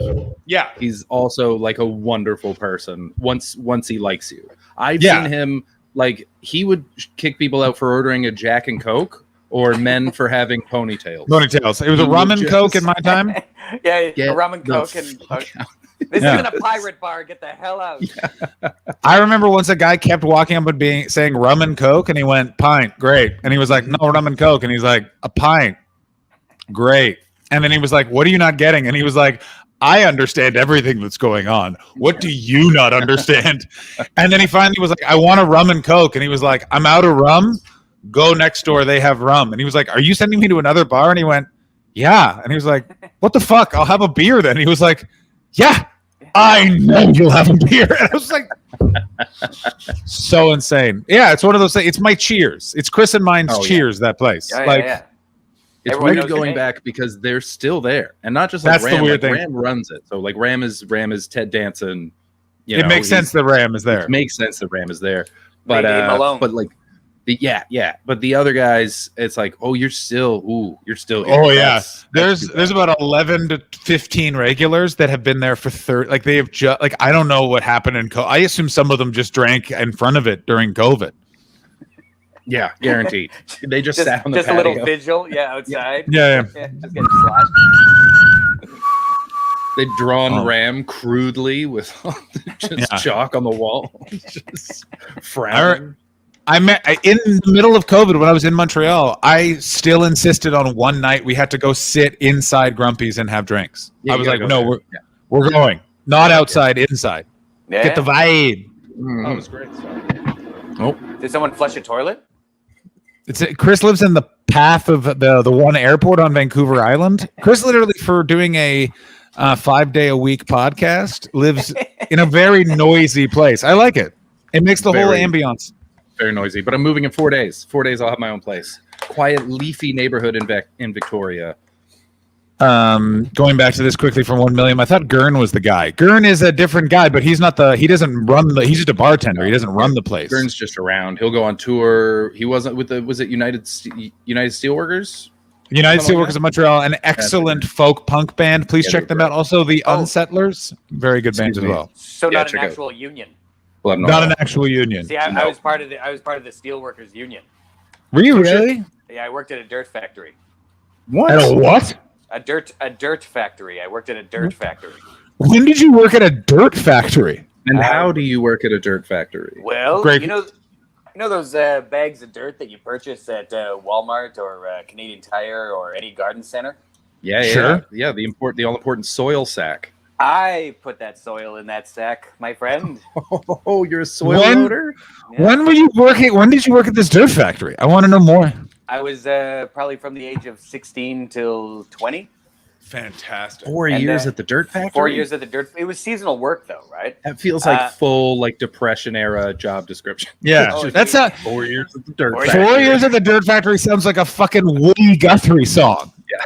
And we would show up hammered, and if you're hungover, you puke into the bag with the dirt, seal it up, and send it off, kind of like a little prize. For Oh, people to find when they guys. get home. It's nothing safe. Here's why the working classes have struggled for years to be taken seriously: is there's always about 20% in blue collar jobs, especially, that are showing up real fucked up. Like white collar jobs, they're on cocaine and covered in the tears of a sex worker. Blue collar, it's But like they're also we 300 feet above sea level, and no one gets to Yeah. see them because there's security blocking them. That's exactly it. Blue collar workers are literally, they're finishing off a beer in the parking lot and just being like, I wish someone had a line. I fucking hate driving tractors. They're literally wearing vests that make them be seen better. Yeah. Look at me be drunk in the day. Look at that reflecting man stumble. Yeah. Like to the point that I was in Toronto, they were building a condominium, and I literally pulled up in front of a car with 3 constructions workers in it, and I was like, they're doing something sketchy. And then I literally just saw this on the hood, just like this, and then just like head down, and then a third head from the back seat, and I was like, yep, good. Glad I know exactly how people behave. I'm very happy that I know. I worked for a plumber briefly when I moved to Montreal. It was the first time I had there, and I got the vibe that and I've had this in a bunch of places where cool people aren't sure if I'm cool, if they can trust me, Yeah, Gotcha. And so I'm the guy that I walk in the room and everyone goes quiet for a minute, and I was like, you guys are doing drugs. Did you say it like that? Yeah. Can we trust this guy who says drugs? Yeah. Are you guys smoking some of those doobie joints? Yeah, it's a lot of stopping, a lot of. Hello, Chris. Hello. Yeah. Can I go back to the drunkest time that I've been on stage? Oh yes, Of course. Yeah, we yeah, would have gotten so- back. We would have gotten back. But Don't I'm worry. circling around before I forget about it. But it was like it wasn't so much a show. It was it was a party for our work, right? And it was I was a tour guide, and I was there with Dave Merhej, Chris Robinson was there, Evan Desmarais. There was a group of people. And, the Toronto tour guide company that all the comedians worked for. I remember this, of course. So then the night they all the alcohol was paid for. Everyone got obviously this guy's a cop. I'm pretty clearly a cop, guys. That cop, that A hat. I've gone full Serpico. That's the problem. They're referring to the fact that I just brought up in the chat Patty Padman's comment. Chris is obviously a cop. Chris Narc Betts. That's a great nickname or middle name even. Yeah. Just name your kid Narc. But yeah, so we're there, and then there's a sort of like a DJ in that, and he's like, "Does anyone want to come and say something?" And then my boss is like, "Go up there, tell some jokes." I'm like, "No problem." I could barely walk. I could barely walk and see at this point. And I'm like, man, I know my material inside and out by this point, right? But as soon as I start talking, I don't know if you've ever forgotten how to speak. Oh yeah. But I was like, and then I'm like, well, I'll just get vulgar. That makes sense, right? The boss is like, get him the fuck off stage, right? So they take me off. So the performing wasn't the drunkest, weirdest part. What was after is when they made me leave the party. So Dave and I had to leave, and they were shooting Scott Pilgrim Saves the Universe or Versus the Universe, Versus the World outside, and they were shooting a scene, and I went walking right into the middle of the take. and was like, Michael Cera, how's it going? Right? And the director's just like, cut, right? And I'm like, I just want to say, man, you're great in like Arrested Development, right? And having this full-on conversation. The director's like, can you get the fuck out of here right now? And then Dave has to deal with Again, the cop. I want to stress, not the director, Edgar Wright, possibly one of the coolest directors of the last 10 years, told a friend of mine to fuck off. So this director gets all in my face, right? Yeah, it's fucking corporate hack, bitch. Some fucking hoodie with a headset. Yeah, some fuck with a piece of paper that says to-do list. Number 1, make Baby Driver. So anyway, I got kicked out of being on set of a movie that I wasn't even cast in. They didn't warm to your natural charisma and just cast you in the scene. They didn't say he's exactly what we were missing. When I woke up the next morning, I wish that's what they had done. Yeah. Was it an outside scene? It was an outside scene out by the. They were shooting outside the Gooderham Worts Whiskey Distillery, which is also Callahan brake pads in Tommy Boy. Oh, I know exactly where you were. I know exactly where you were. You were in the fucking, what's it called? That part of Toronto that they always used to film concentration camp scenes because it has that big gate. God damn it! The Gooderham Worts Whiskey Distillery. Yeah, but what part of town is it in? It's got a name. The Distillery District. God damn it! It is the Distillery District. I should have known that. It is. It's called the Distillery District, and it's that because there's this distillery giant. Their whiskey distillery is there. Yeah. I'm trying to figure out if you were there for the scene that Captain America was in, because you might have also bothered Captain America. I hope so badly you bothered Captain America. You might have bothered first Superman, not Christopher Reeve's, like first modern Superman, because he's also in that. Brandon Routh? Is it the Witcher? Brandon Routh. And possibly Captain Marvel, depending on which scene you were at. You could have bothered any number of Marvel superheroes. No, not just Garrett. Garrett is a crossover event. He bothered Superman, Captain America, and Captain Marvel. I bother Captain America's DC. prostate. Yeah. Right? The Shield. Yeah. So there's that. Also, I don't know if now this is just, but I ruined Billy Crystal's time here as well. Go on. I went to Humber, the school. I didn't know this. I didn't know this at all. Go ahead. Yeah, so I went to Humber, and it was. You want to explain what Humber is, just for our listeners? Oh, sorry. Yeah, it's a comedy school kind of thing. Like, it's not just comedy, but one of the factions in there is comedy. They have also police foundations, set design, right? Professional golf. There's professional golf as well. Great.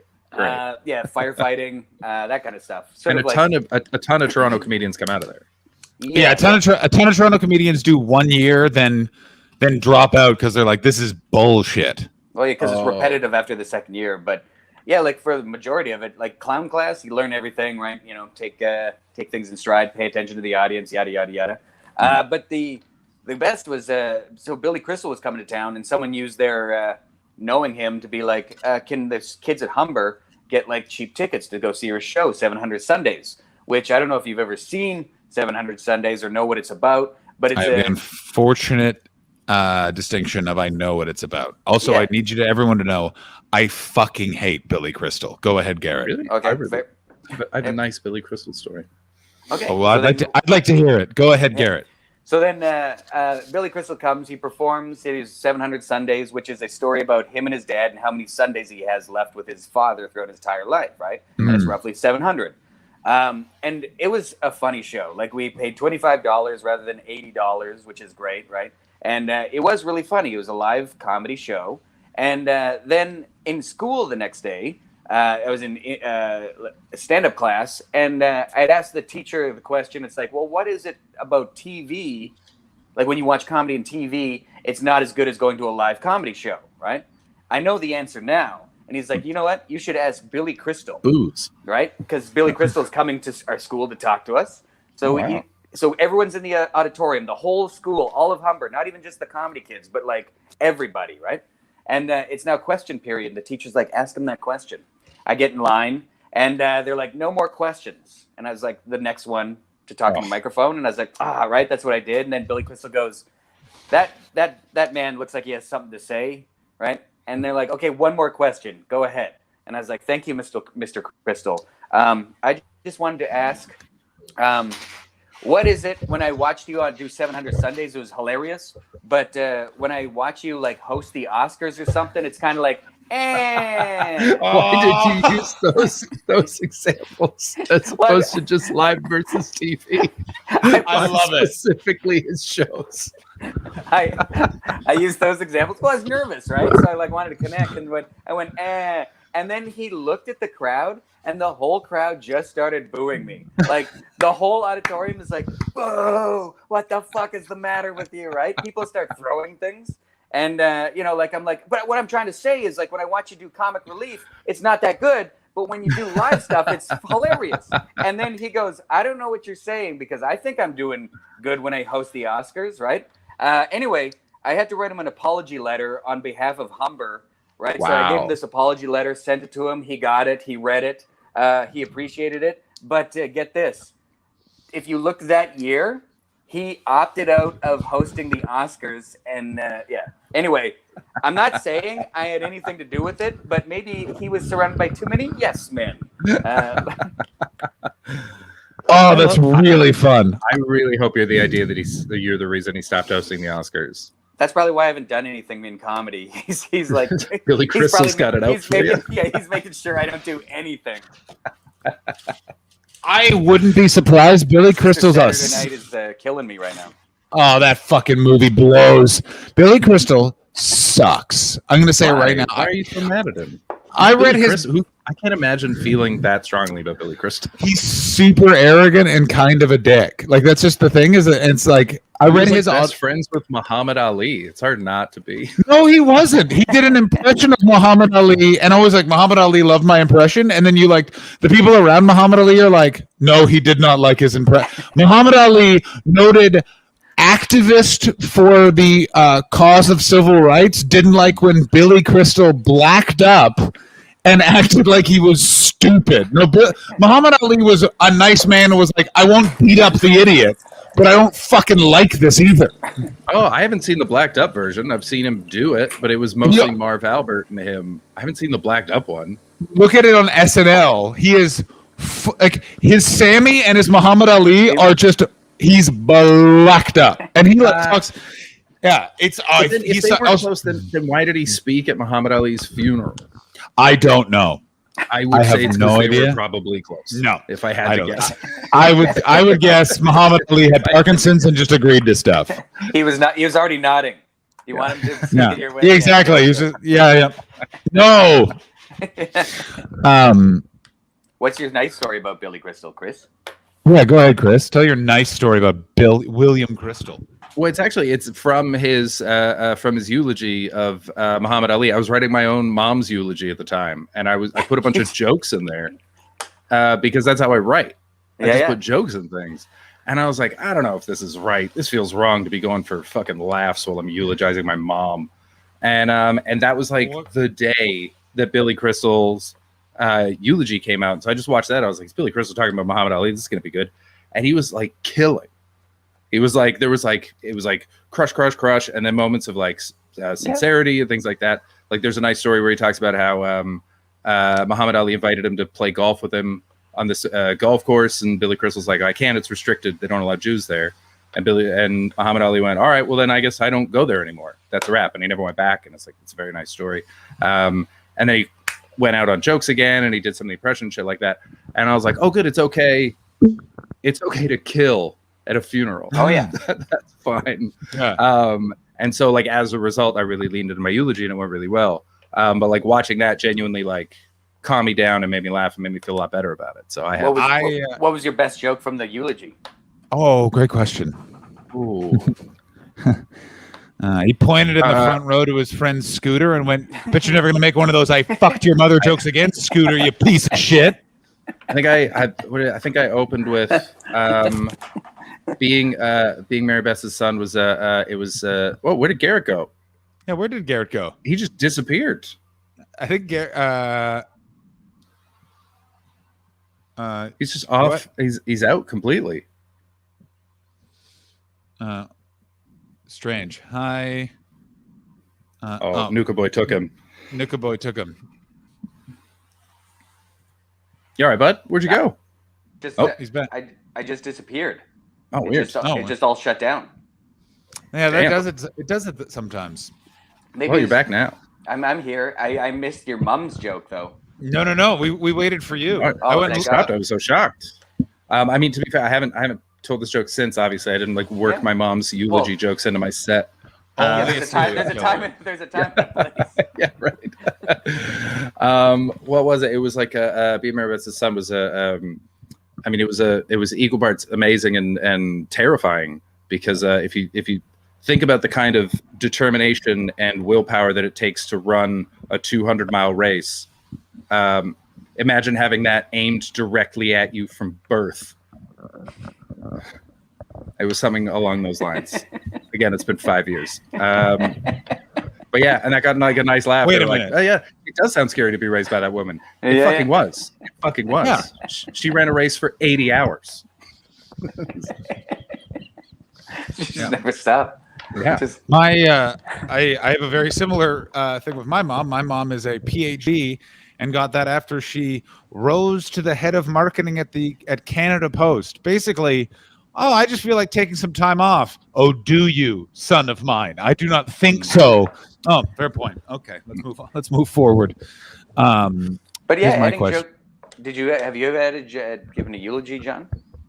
I've never had to give a eulogy. I made some remarks at my aunt's funeral. Possibly the best. Like, it was such a sad surprise that she died. She got hit by a car, which was super shocking. But it was one of those things where it's like I knew her in the family, but I didn't know like her personal life, and I was like worried a bit. Like, what's her funeral going to be like? And then she was huge in the rowing community in Toronto, and her funeral was like a sellout, which made it so much sadder. And I was like, it was brutal. And then we all like gave eulogies. I remember mine was I just told the story of my aunt was in the front row of my Comedy Now, and she called me to tell me, she's like, I'm watching you on TV right now. And then I said, well, Martha, where the camera is, you're on TV too. If you turn it, you can see the back of your head. And she went, I've never been on TV before.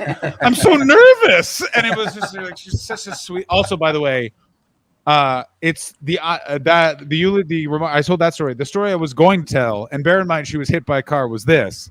My Aunt Martha was the craziest driver I've ever been in the car with, ever. Garrett will get this. She once drove from the corner of Yonge and St. Clair to the corner of College and Bathurst in 5 minutes and 30 seconds. Oh my God. Like, was she running every red light? She was running every yellow light that was definitely red. And I mean, she literally, I got in with a girlfriend, and I literally turned into the backseat my girlfriend was and went, watch this. And she went, what are you talking about? And then Martha literally like, whip,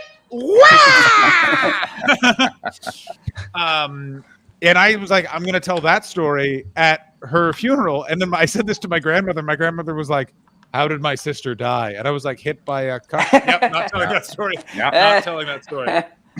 Yeah, but to be fair, she was hit by a car.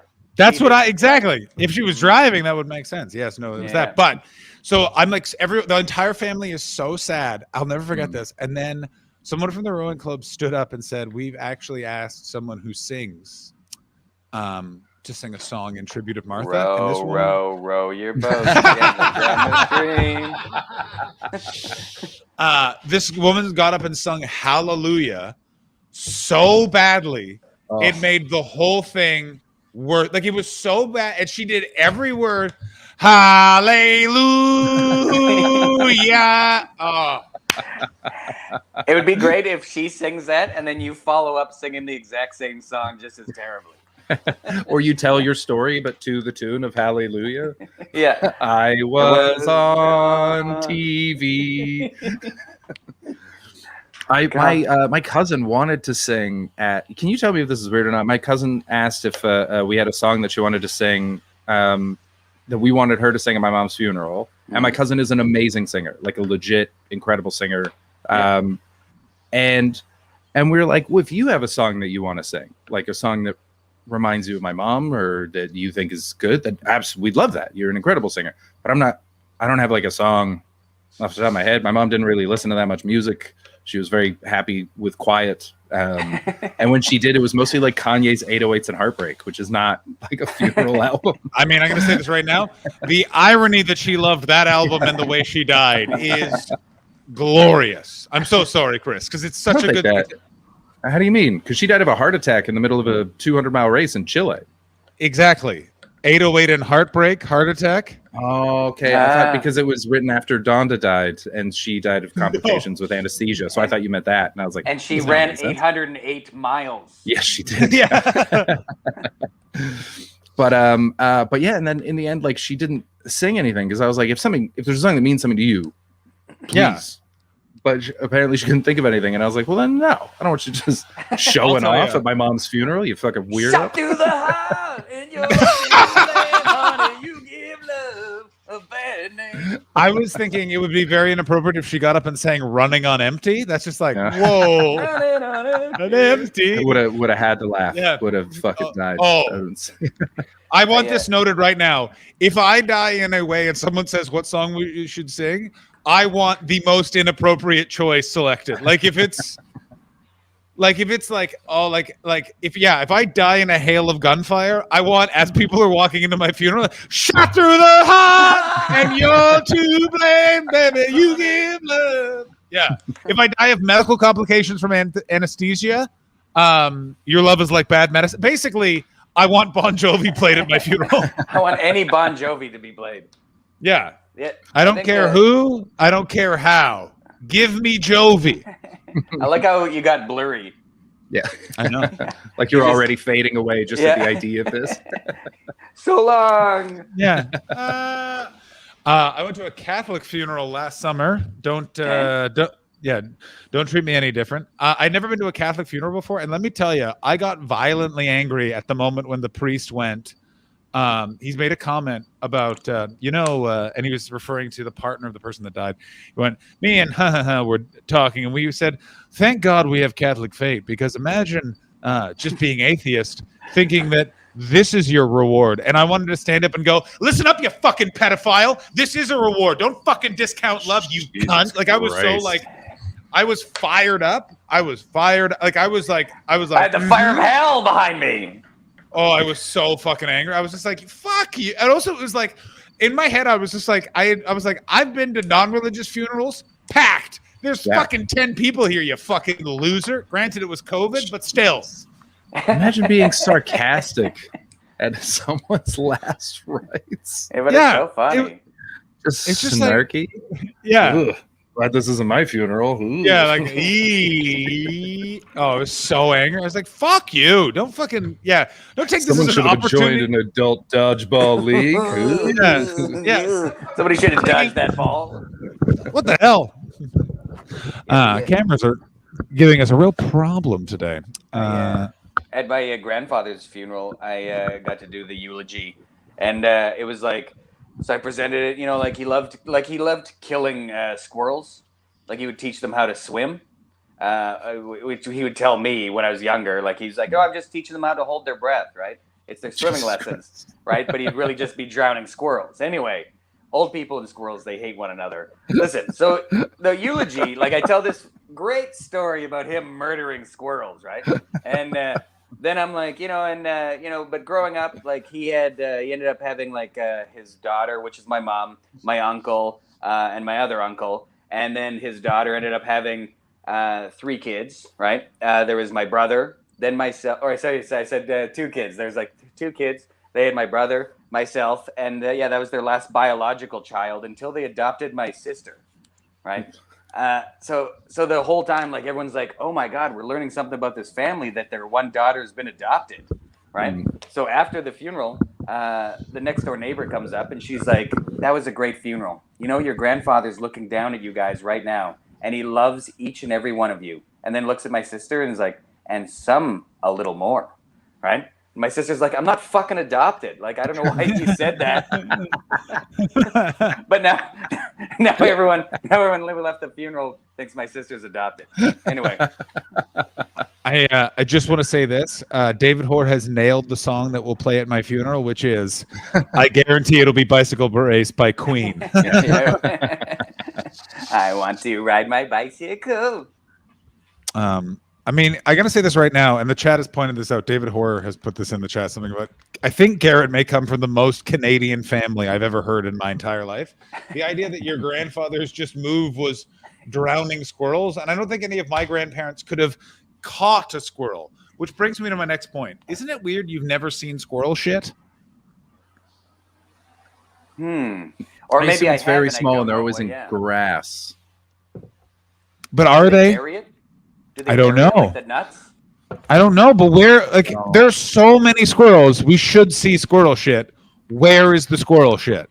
What if there's a squirrel out there that he never remembers where he buries his nuts, but always remembers where he buries his shit and confuses them in his mind? So every fall, he just comes back out. Shit again! Damn it! Yeah. What the fuck?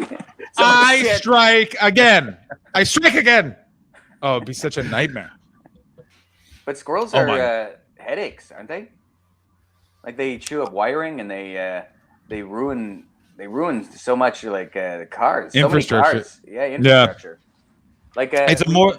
they knock out the internet out here. Like the squirrels are always chewing through the lines and then getting. That's because your city's ludicrous. The internet should be able to be more protected than squirrel energy bringing down the internet.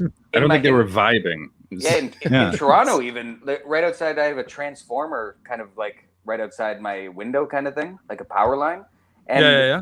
every so often, I'd be sleeping. Then my whole room would light up purple, and you just hear this loud whack, and it's like and every day there'd be another dead fried squirrel. I got fried squirrel pictures for days if you guys want to see them.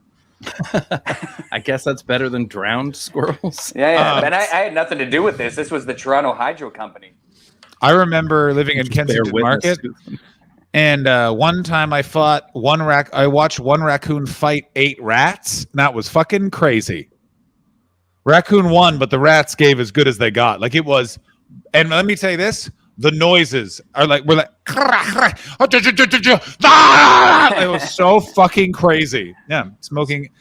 I smoked half a pack of cigarettes and watched a battle of wills between 2 scavengers on my front lawn. That's have you ever seen when rats get their tails tied together and called a rat king? The Rat King, of course. I know people that I've seen 30 Rock. I don't know if it's a real thing. That's the only thing is Dennis Duffy talks about it, but I've never seen proof. Garrett, you seem like a guy who's seen proof. Yeah, I feel like the internet had it all. I'm not looking at it. I avoided looking at the horrific image of a toad being birthed out of a back of a toad. They're not real, Beardy Noise. Don't fall. Beardy Noise says they're real. Also, can we go back to a Beardy Noise comment in the chat? I saw a baby Squirrel King once. Ida, you're crazy. Is this the one about his mom? Baby squirrel. Yeah, the one about his mom. Yeah. Can we go back to that, please? And Yeah. because Garrett, I don't think you caught it. What's this? This one here. Yeah. It says, my mother was the world's best hacker and spoke 19 languages. Tough act to follow. What That feels like it's either true or a reference to a Winona Ryder movie that I didn't watch. Like a late 90s Winona Ryder film. I was thinking of Winona Judd for some reason. I'm looking at the #1 world's best female hackers from the year 2019. I'm going to go through the list. Let's see can I go through the list, because I don't think the first one is you, Beardy Noise, because the first one is a woman named Ying Cracker. She's a Chinese hacker from Shanghai who teaches the basics of hacking at a university in Shanghai. We really need to start fearing the Chinese if they're just straight up teaching hacking in university. I like that. I'm sorry. Early hacker. Oh, sorry. In the 80s, yeah, that's when you just would take people's computers. I'm also it was just stealing computer. I'm hacking right now. I'm hacking right now. Putting a bit of the veil. But I'll say this: this is the time of hacking that I like, where it's just someone in a windowless room, and they live through that period of time where Hollywood tried to ooey booey up hacking, i.e., the movie Swordfish, where it's like this giant montage of him putting cubes together in a square while drinking wine. Oh, it's phenomenal. Hacking. Well, getting a blowjob from Halle Berry. That movie. No, it wasn't from Halle Berry. It was from some other guy. No, it's from Halle Berry. No, it was like some that when he was like John Travolta was like had the gun to his head and he had to hack. And Yeah, it's Halle Berry. No, he had some. There was Let's like, go to the scene. It's a blonde girl. It's a blonde lady. She was just like there were 3 like extra women. They weren't like main characters. They were just like they were the ones. Halle Berry wouldn't have done it if she was just blowing some. Yeah, she showed her like she what made an extra $2 million showing her top half. Her boobies? Yeah. I want to say this. The chat has officially passed us in terms of know-how. 1 million coming in with it. Does 19 languages include basic? 1 million. Yes, and C+, which he helped write, but the rest were human. Fucking sane. Very cool. I'm going to say this. Beardy Noise continues to just be the world's most interesting man. Do you know what I mean? Like the Sierra Nevada beer guy can eat ass compared to the guys in our chat every day. Like he literally who loves to eat ass. The irony is huge. Literally comes in with like amazing informative facts about sex toys and human sexuality, and then this absolute bombshell. I feel like tomorrow we're gonna. Oh, and my dad, by the way, was just Muammar Gaddafi. I'm sorry to hear about him. I know it's kind of late. I'd like to wish you a belated grievance. Yeah, sorry your dad got stabbed to death from the asshole by his own people. Yeah, whom he loved, whom he really cared for. They not such big fans, as it turned out. Unrequited love is so sad. Muammar Gaddafi, by the way, is considered the reason why all tin pot dictatorships around the world are now desperate for nuclear weapons, because they were all like, oh, wait, we always thought the Americans were going to kill us. Our people will just murder us in the street? We cannot be deposed. But it was America that destabilized it, right? Yeah, of course. Okay, yeah. But like, so it's like they loosened the jar, and then they handed it to the people, and they're like, "You open this." You got it was more like it was full of bees. There were so many problems. Muammar Gaddafi killed by bees. Oh my God. Has any political figure ever been killed by bees? I know Australia lost one prime minister at sea. Didn't Hannibal, that character Hannibal, like the guy who rode on the elephant, didn't he die from bees? I don't know how Hannibal died. Maybe it was bees. I hope it was bees. He would ride on an elephant and died from a bee or something. No way. Look it up. Let's look it up. I think he died from a bee sting to the eye, or maybe a bee stung his eye, and that's how he lost his eye. Oh my God, there's a story. Has anyone got the ability to click on that link? I think we're all in the hosting area. Actually, no. I got it. You got it? Great. Yeah. Great.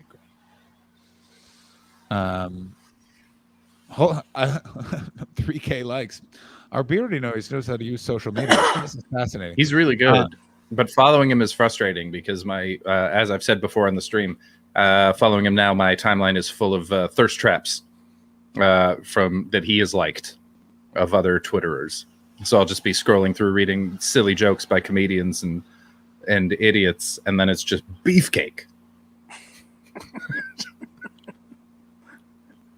It's jarring. I'm trying. I don't think. Oh, sorry. He Hannibal killed himself. He killed himself by drinking poison. Well, but was it bee poison? I think it was bee poison. It was probably bee that's poison. That's where I got it confused. No one look into this. Yeah, he was drinking bee ass. Yeah. Yeah. Coming in from Patty, made from bees. Apparently, also coming in from Beardy Noise. You can disable that, Chris. I don't think you should disable it. I say just lean in. But the problem is sometimes he likes really cool, interesting things as well. So I'm glad it shows up. So I'm just on sort of semi-permanent beefcake alert. All right. Are we gonna Beardy Noise? Are we okay to? We're gonna read. He this. tweeted it. You know. Yeah. So Beardy Noise says, okay, as it's Mother's Day, I'm going to retell my favorite story. It's about my mother, who was briefly the world's best hacker. How many tweets is this? It's a lot of tweets. Should we just post a link to it? No, I want it now. I want live reactions. We got half an hour. What are we gonna do? All right, fair enough. We'll take turns reading each word. Yeah.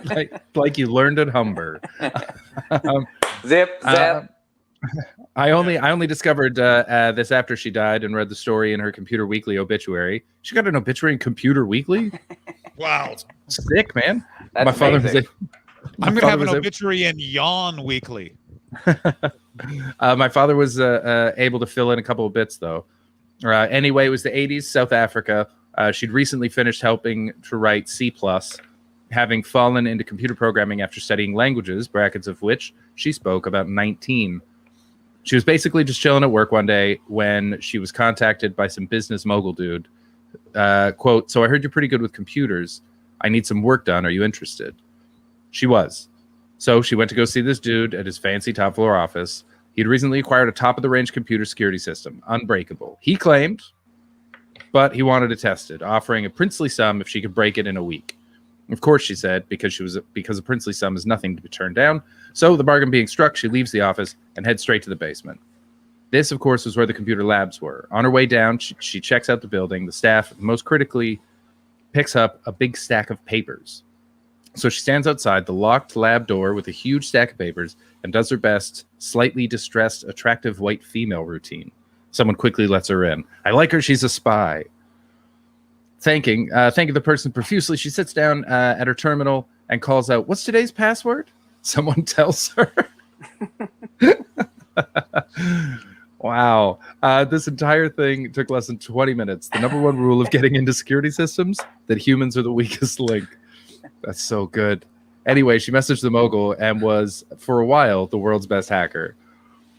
She would go on to edit Computer Weekly, which is where I got this anecdote, write for the Financial Times, beat cancer 2 times out of 3, and learn even more languages. She also gave birth to me and was an incredible parent, an all-around wonderful person. Aww. And you know what? The last time I told this story, I promised the Black Mamba bit and never delivered. So bonus round. That time my mother smoked a cigar with a Black Mamba. We're going to do the cigar snake? Story too, right? Or is this Kobe? Oh, fuck yeah. Yeah, either way, it's Kobe or the world's most poisonous snake. Either way, I'm very intrigued. I'm into it. South Africa, the 80s, still. Lions with shoulder pads, snakes with perms. My mother was working at a hospital with the reflective walls of which meant it kept getting charged by warthogs. South Africa is a fucking trip. What the fuck? It was the 80s, so basically everyone smoked. But one of the staff, whose name evades me, was never, ever joined by anyone when he went to smoke. My mother decided to change this, offering to keep him company as he went out the back of the hospital in the shade of the big old bunch of trees and lit his cigar. They chatted amicably for a few minutes until they were joined by the gentleman's smoking companion. Slowly hanging down from the branches, long obsidian body taut with purposeful grace, was a black mamba. Just the deadliest snake in the world. You know, chilling out, enjoying a cigar.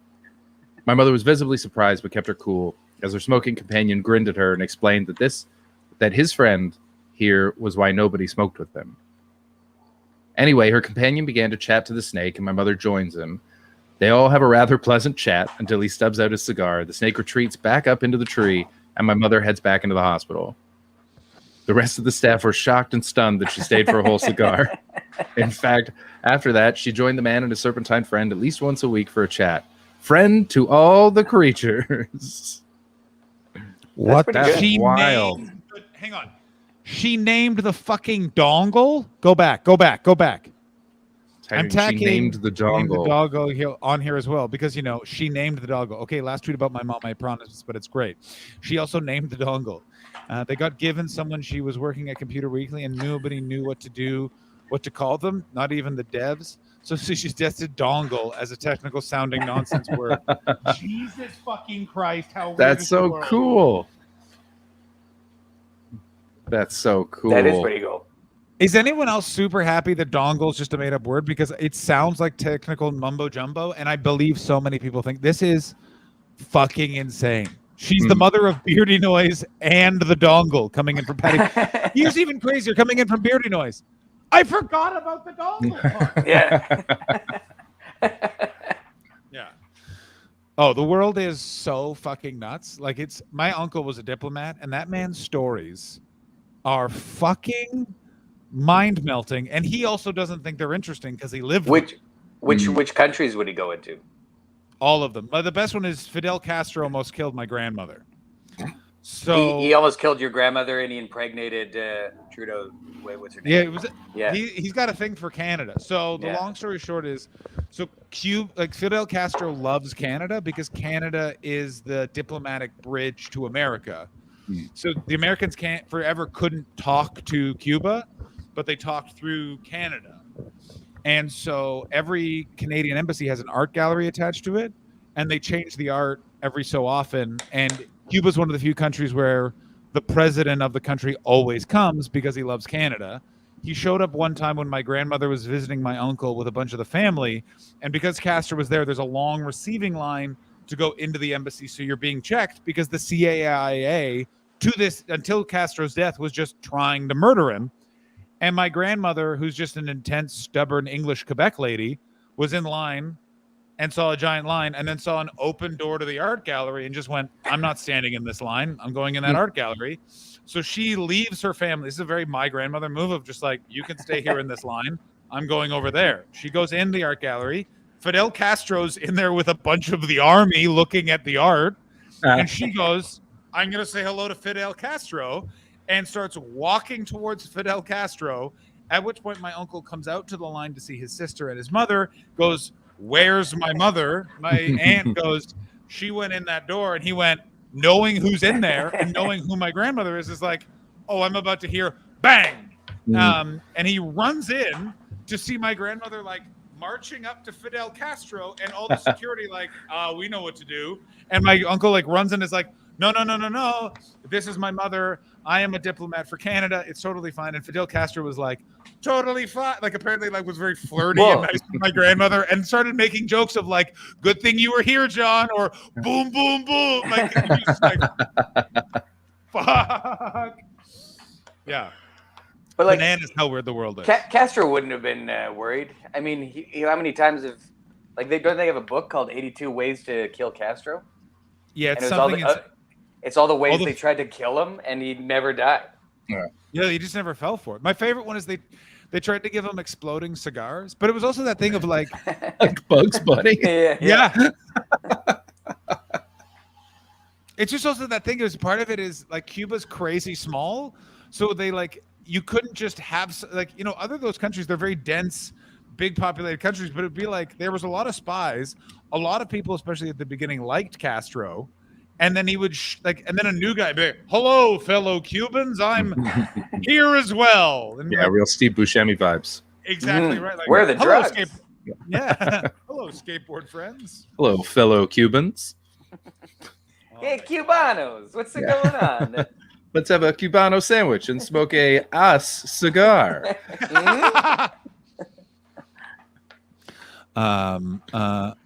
Ongoing joke about living the dongle life coming in from. Oh, this is all reactions. Yeah, real nice narky Chris Betts. Yeah, Chris, you are a narc, aren't you, pal? I'm a narc. Yeah. I knew it. I'm a real stickler. Be good, Garrett. Yeah, I'm trying. Yeah. Tone it down, Millerick. Chris is oft heard to say. So Garrett. What's a weird thing that's happened to a member of your family besides your grandfather drowning squirrels? A weird thing that's happened? Oh my God! Like, can you give me more like a definition here of weird? Have the Jamesons ever been involved in an explosion? Yes. Well, not the Jamesons, and one guy that but I've never met them. I guess. Because of they died in the explosion. The explosion, yeah. One was my great uncle. He was Bin Laden wing of the Jameson family. Absolutely, he was in the Black Hawk helicopter, and they crashed it. Two great uncles blew up. I guess I got one who was digging like a backhoe. It's out back, right? And he hit a gas line. And shit! Just was gone, right? And so call before you dig. Listen to all those radio promos. I don't know if they have them elsewhere, but here it's all call before you dig. And then so he didn't call before he dug, obviously. And the other one, he was in World War II and had bombs dropped on him. So he had. That's a pretty conventional exploding. but it was friendly fire type thing, which No. like when planes like fly, like the bombing raids and all that. Yeah, and so you got bombed. So That sucks. Those are all my exploding stories involving family members. I don't think I have any. And my mom lived in London during the Troubles. I've got loads because my grandfather was an insurance investigator. Doesn't remember any bombing? She remembers a few, but it was like it didn't affect her. She just went about her life. So yeah, it's just what we did. We just went on with our lives. yeah, she was just this Irish lady that worked at like a Pizza Hut in London. She was, there were just It was bombs actually going the very off. first Pizza Hut. Yeah. She was like, no, here we go. Was it actually a Pizza Hut? I think it was a Pizza Hut. I remember her telling me Pizza Hut. Did Pizza Hut even exist back then? I think so. Yeah. I mean, it was like it wasn't that long ago. It was like the 70s. Oh, I was thinking World War II. Oh no, this is my mom. Yeah. No, the troubles in England, they just don't talk about it. We're until the 90s. Like everyone was like, oh, the far-flung days of the troubles back in 1999. Here's what I'll say about explosions in the Hastings clan. So my grandfather was an insurance investigator, and the favorite story ever was my grandmother tells the story of my grandfather got a call in the middle of the night, got up, put on clothes and a jacket, walked outside, got in the car, called her the next day, and he was in Vancouver, British Columbia. They live in Toronto, Ontario. What happened was a oil tanker exploded. It's like a famous BC story. Exploded like just outside of a town for what they said was no reason, and the insurance company is like, "You fuckers did something," and the CN was like, "You have to pay." And my grandfather was sent out to do it. But literally, like, it's just so funny, and it's so my grandfather. If not, he doesn't turn to his wife that's also awake. Is like, I have to know fly to Vancouver.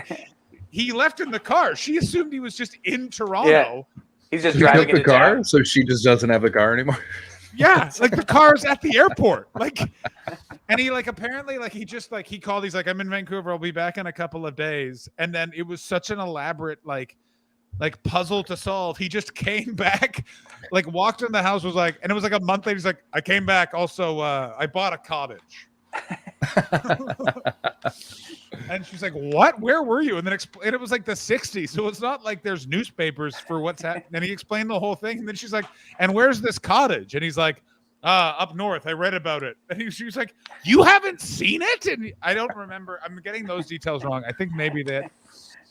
Maybe he had seen it. Maybe he had seen it, or maybe they'd both seen it and they were like, we shouldn't do that. And then he just did it. I don't know. I get very confused on the details of that story, but there was definitely something to that where you just, we're going to talk about this properly. And wait, what? 1999? You're not taught about this yet? What the fuck? It was Tony Blair. So it was like, the Good Friday Agreement is super recent. Yeah. Oh, I meant to turn that. Barely lasted 20 years. Yeah. What the hell? Yeah, barely. Yeah, and we're back at it again, huh, Garrett? And that's start it again, shall we? Have you guys seen the videos of like basically World Star videos of British people fighting at gas stations?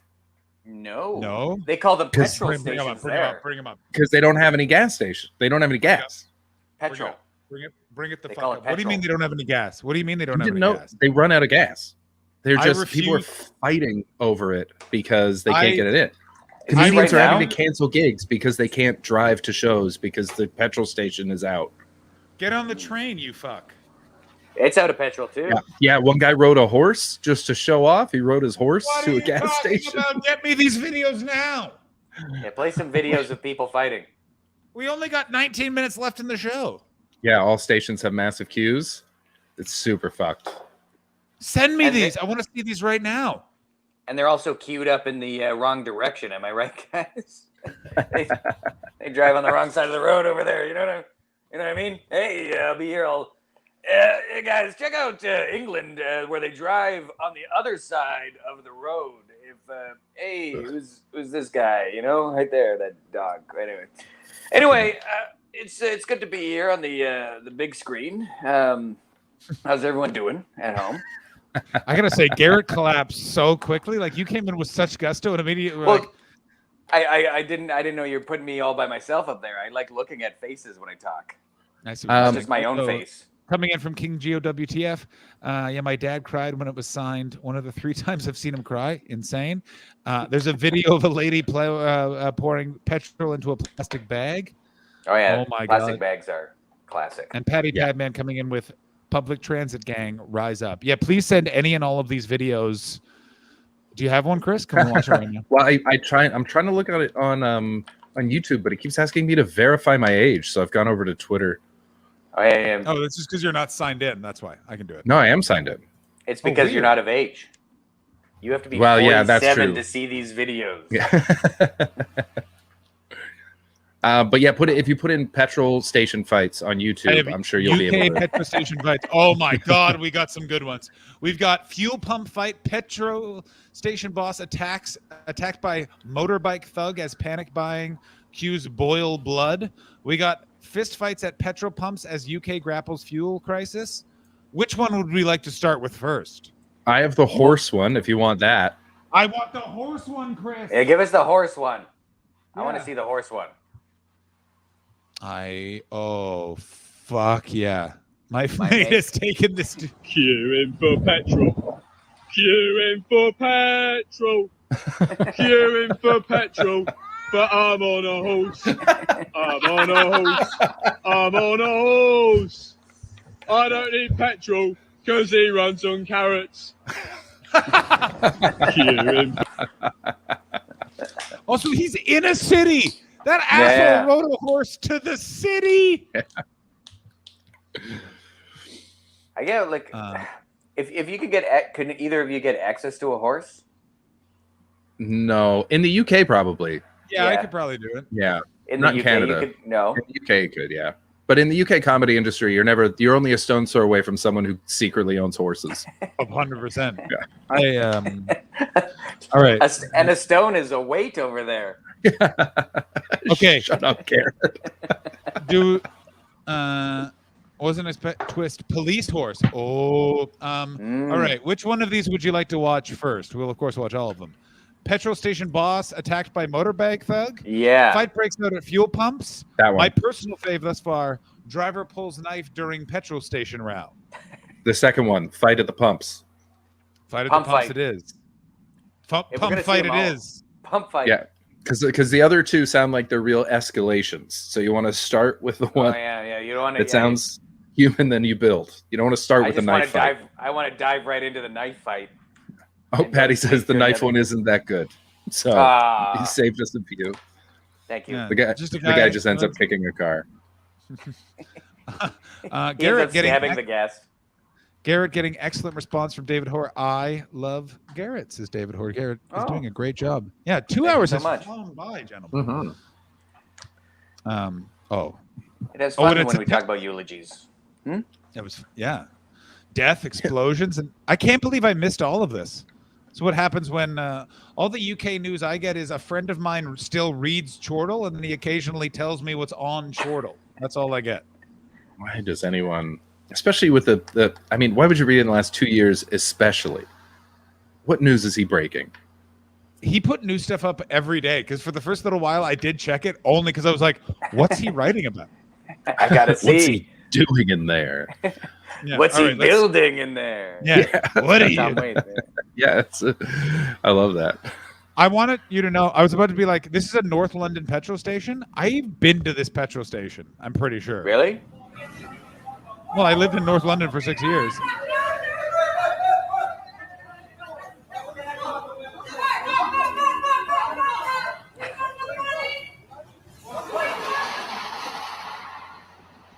But did it just cut away? Yeah, it just cut away. I hate this. No, is we're this getting- a news thing? It's a news thing. Fuck off. Ooh, I want a World Star thing. I saw one where Yeah. this dude just grabbed a guy and just started wailing on him and was like, "You took my place. You took my spot. You drank all my petrol. Yeah. Spit it out. There's already a best of compilation. Beardy Noise, link or it didn't happen. Yeah, link, please. I've been trying to find a best of compilation. That's how we're ending the program. Sorry, podcast listeners. This is a video ending. Yeah. Head on over to Untitled Twitch stream on Twitch, and you can enjoy what we're enjoying right now. So there is a best of compilation. What do you think the best? What's the best fight you've ever seen? I guess. Best fight I ever saw was a nightclub in a small town called Motherwell, where I was sitting in a McDonald's across the street. I was waiting for a ride. The whole nightclub empties out. Everyone just runs out of this place like it's on fire, including the bouncers. A woman walks out. They're all wearing Wellington boots for some reason. Everybody. And Wellingtons are like rain boots. Yeah, big galoshes. So she's got galoshes. That's the word. So fucking Canadians calling them galoshes. There was, by the way, the host on Tuesday night here in Winnipeg referred to his underwear as his gitch, and I was just like, "Oh my god, we're back in Canada. Get your gitch on. Get your gitch." So everyone clears out, and then it sort of spreads open at the door, and this woman walks out, holding another woman by the hair. So they're walking, and the woman is backwards, being sort of pulled by her hair, still on her feet like this, and then the crowd forms a circle around them, and the woman holding the hair does like a judo flip and just slams the woman over her shoulder, flips her over, goes in for a punch. She's already out. This fight's over. Doesn't even connect. The whole crowd goes, ah. Turns around and walks back into the bar. They just leave this woman on the sidewalk. It's like, this town collective is fucking nuts. I think I didn't actually see it. I saw the precursor and I got the postscript, and it makes I'm literally sitting here enjoy that I get to remember this moment, which was I was hosting Late and Live. I was on stage and there was a couple. The woman's name was Sunshine because I made her show me her ID. And they were such hippie assholes. They kept chirping in. And I finally said, "You have to go." And they went, and the woman put her hand up and went, "I am a ticket paying customer. I think you'll find you have to go." And I just went, "No, you have to fucking go." And she went, "On what grounds?" And I went, "On the grounds that on this ground stands a cunt, and we are a cunt-free zone." And her boyfriend then stood up and went, "You can't call my girlfriend a cunt. I'm going to beat the fuck out of you." And I went, "You probably could, but I have security and you don't." And he went, "Well, what are you going to fucking do?" And here's what I didn't know is the bouncer who was in charge of going in the crowd first that time was a woman, and she was like a super high level, like Scottish jiu-jitsu champion or something like that. So literally this small woman walks up, and in my head, I'm like, how's this going to go? Because this guy looked pretty big. And the guy just literally just like shoved her in the shoulder. And I just was like, and I went, "You're going to do that?" And so, because the law in the UK, you touch a bouncer, you're toast. Yeah. Because they're literally now allowed to remove you. And literally like a little like love tap. And she just grabbed his wrist and just like, bam on the table, bam on the chair, and walked him out. And then, like, I didn't know, but there was bouncers, like, right in the window, like, in the doors. All the staff, all the bouncers had come to watch her take him out. He's out. She walks back in to get the girl. And the girl, like, stands up and just runs to the door, holds the frame, and goes, "You can't get me out." And she just looked at me and went, "You can keep going with the show." And then just put the door to her hands on the door frame. And then I just saw a hand reach in and just go, bing, bing, bing, and release all the fingers. And then they came, then they all, like, they escort them out. And then I keep hosting the show. I come back, and then all the bouncers come in laughing because apparently the guy got lippy again. And they were like, and he was like, "Well, wait till we're outside. Let's see what you can do." And they were like, "Okay, we'll wait till we get outside, and then we can see what we can do." And the girl's like, "Yeah, we'll fuck you up." And they were like, "All right." And then they literally got them outside, got to the line, and apparently like 4 bouncers were just like, "We're off shift," took their cards off, including the woman, walked off of Gilded Balloon property and went, "What would you like to do now?" And then the couple just looked at each other, nodded, and ran away. And they like came running back to tell. Oh, it was so fun. Oh my God. It was, Daniel Sloss's fiance was there. And every time I see her, she goes, "Can we talk about that night?" I went, "Absolutely. Let's talk about it. What would you like to talk about?" All right. I found a video. I found a fight. Yes. Oh, nice. I haven't watched it yet, but it is a fight. Yeah.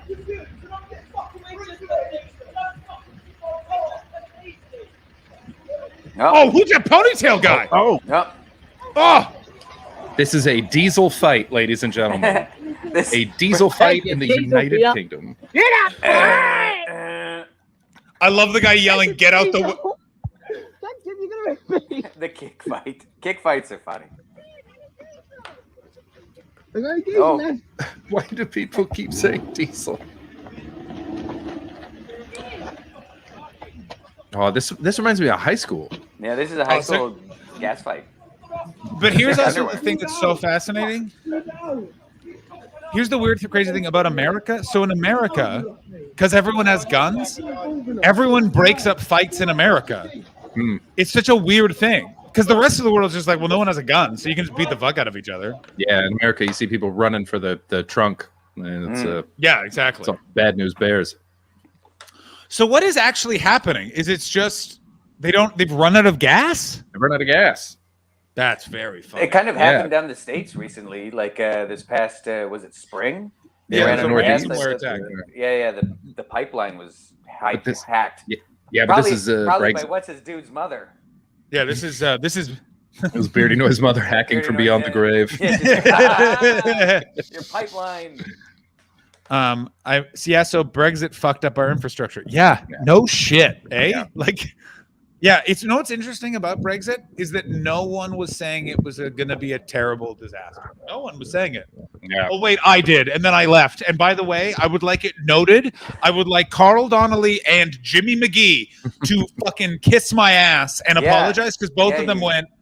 Thank you. Yeah, thank you, Garrett. Thank you for backing me up, son. Yeah, no problem, Dad. I would like to point out that many economists and political scientists also saw this coming. It was not simply John, the prophesizer. I'm aware. I brought this all up. I brought this all up to them when we took a lot of No, we were just drunk at the Groucho Club in London. They went, Brexit's not going to be that big, and I went, this is the attitude right here. Is why it's going to be so bad, and you guys are just going to act like it's normal. And they went.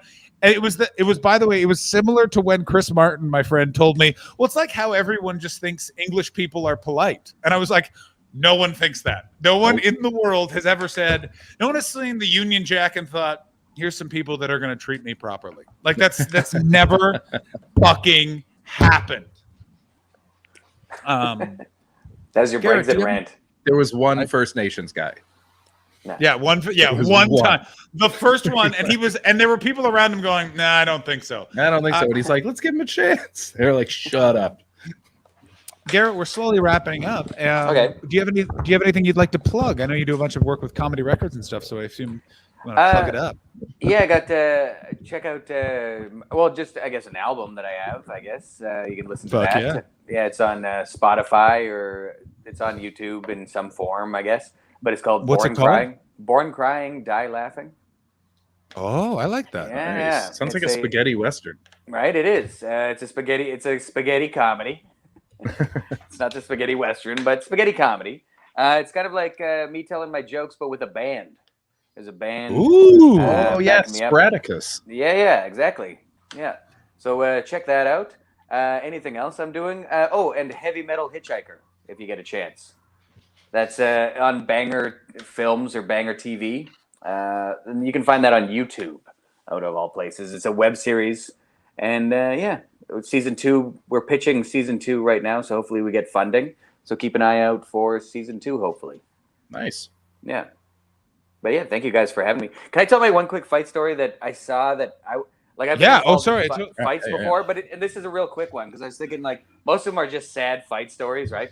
But this one was at a Dropkick Murphys concert, and phenomenal. So I'm just working the bar right at the Dropkick Murphys concert, and I've never seen a collective this drunk like before, where people would like try to like buy at the bar and like slide back from the bar and just fall backwards, right? No. But these two guys bump into one another, and one guy's like, "Fuck you," the other guy's like, "No, fuck you," right? And the guy's like, "Yeah." He makes a fist, winds up. But he's so drunk he stumbles and ends up facing this way. And so the guy's not in front of him. He's like, where the fuck did he go? Right? And he just stumbled away. Is all the while shipping up to Boston playing? Like all the while I'm just picturing like where did he bum bum dun dun bum bum yeah.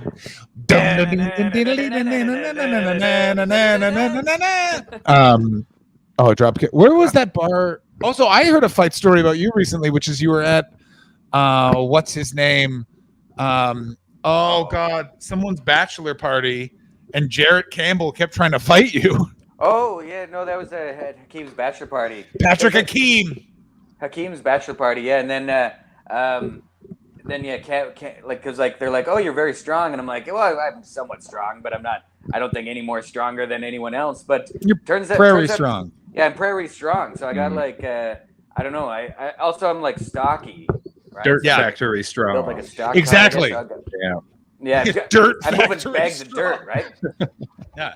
And this is my one regret in life. Like, usually I live life to the fullest, but at this one moment, like Jared Campbell tried to tackle me, but then I got lower than he did, and I shot-putted him off the ground over a couch, and as he fell back, his whiskey was in the air like this, and I had enough time where I thought I should grab this whiskey and just drink it in front of him as he's falling back, but I was slow to react. So, guys, go off your gut instinct and you'll live life to the fullest. Oh, and then, so later that day, he tried fighting me again, and it was him and Marito now attacking me. By the way, Marito is 4'11". Like and Campbell's 6'2" or something. So I'm fighting a guy who's 6'2" and 4'11". So I'm like fighting like a teeter-totter, right? Like I'm like this. And then, so I have Campbell, and then Marito comes in and tries like punching me in the balls. And I just grabbed him, and I don't know if you've ever bowled a person away from you, but I bowled Marito across the wood floors. So it wasn't really a fight story, as it was more of a grappling, if you will. Self-defense. Prairie Boy defends himself from two liberal cucks. Yeah, I needed this. Right before Chris and I plug, I just want to say Patty Padman bringing this in about the Dropkick Murphys. This is very funny. I used to say that they aren't Irish, and then it turned out my friend's cousin is literally in the band. But mostly, a lot of comments about Garrett's time at the Dirt Factory. 4 years at the Dirt Factory will do that to you. Never mess with a dirt man. Yeah. That's what I'm taking from it. Very good point. Also, Chris, can I give you one last fact? If you're ever if you're ever going to buy manure, like the compost kind, like for your plants, whether it's goat, cow, or mushroom manure, it's all the same thing. What? Yeah. So it's like different shit, same pile. That's No that's way. a Dirt Factory ism. Yeah. So So guys, it's just lies? It's just lies. yeah, it's just all lies. So it's packages cow manure, packages goat manure, packages mushroom manure. It's all the same thing. We Dirt just get it from the same whistleblower. pile. Yep. Dirt Right on. whistleblower Garrett coming in from Patty Padman. Also I have coming in much from more. Beardy Noise. He'll put you in the dirt. What's your top 3 dirt facts? And then Chris and I will plug and we'll get out of here. Yeah. Oh, Garrett froze. Big no. Dirt is onto us. Dirt's into it. Yeah. Yeah, you're back now. Yeah. Oh, nice. It's probably my friend Pete Moss. Am I right? You know? No, Yes. absolutely not. Absolutely not. Go ahead. What are your top 3 dirt facts? Top 3. Well, one is the first one that I just mentioned. Great. Yeah. Phenomenal. Second one is if your peat moss does catch on fire, make sure it's fully out. Like douse that with a lot of water, because a lot of people think peat moss is out, but it continues to burn. Yeah, Right? We there's- actually had the Dirt Factory went up in flames one day because peat moss caught on fire and we didn't put it out correctly. Oh my God, what a sad day that was. Fire down at the Dirt Factory. All the dirt caught on fire here. It's the most insane sentence I've ever heard in my entire. How'd you lose your job at the Dirt Factory? Well, the Dirt Factory burned to the ground. It was already in the ground. We just packaged it up. That's a Bruce Springsteen lyric waiting to be on. In the Dirt Factory, it burned. Coming in from Andrew Foster. Fuck you, Arsonist Pete.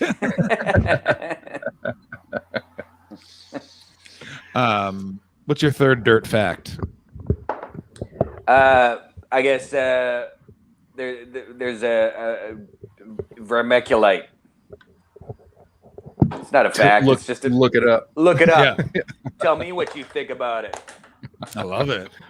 Chris, any plugs?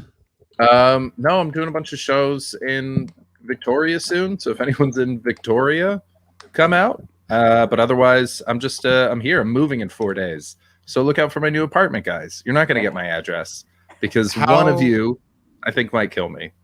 How excited are you? It's me. It's Let's me. see which one. Garrett, it's us. You know what I mean? Yeah, we're tag teaming this. A, always B, D, doxing. Always be doxing. Yeah, everyone go find Chris wherever he's doing shows in the Victoria area. I am still in Winnipeg for a bunch more shows until Saturday night. And I still have all my albums are on Spotify. Go download those. I'll be in Dubai and I'll be in the UK end of November through December.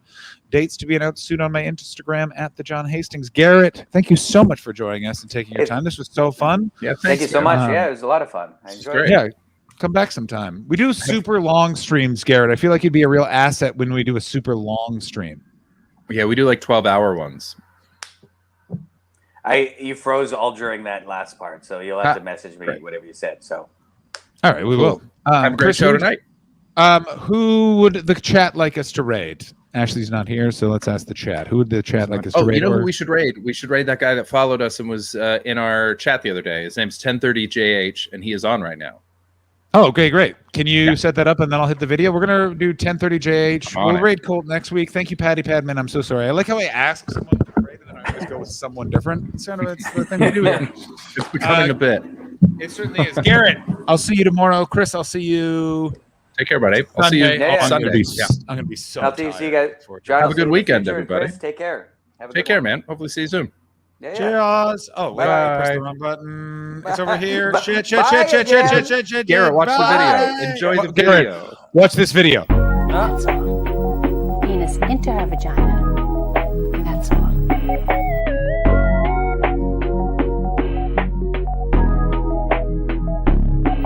That's all. And that's called sexual intercourse. Some people call it having sex. So the man passes the sperm to the woman, and now his sperm is in her. Maybe you're wondering if a mistake could be made when having sexual intercourse.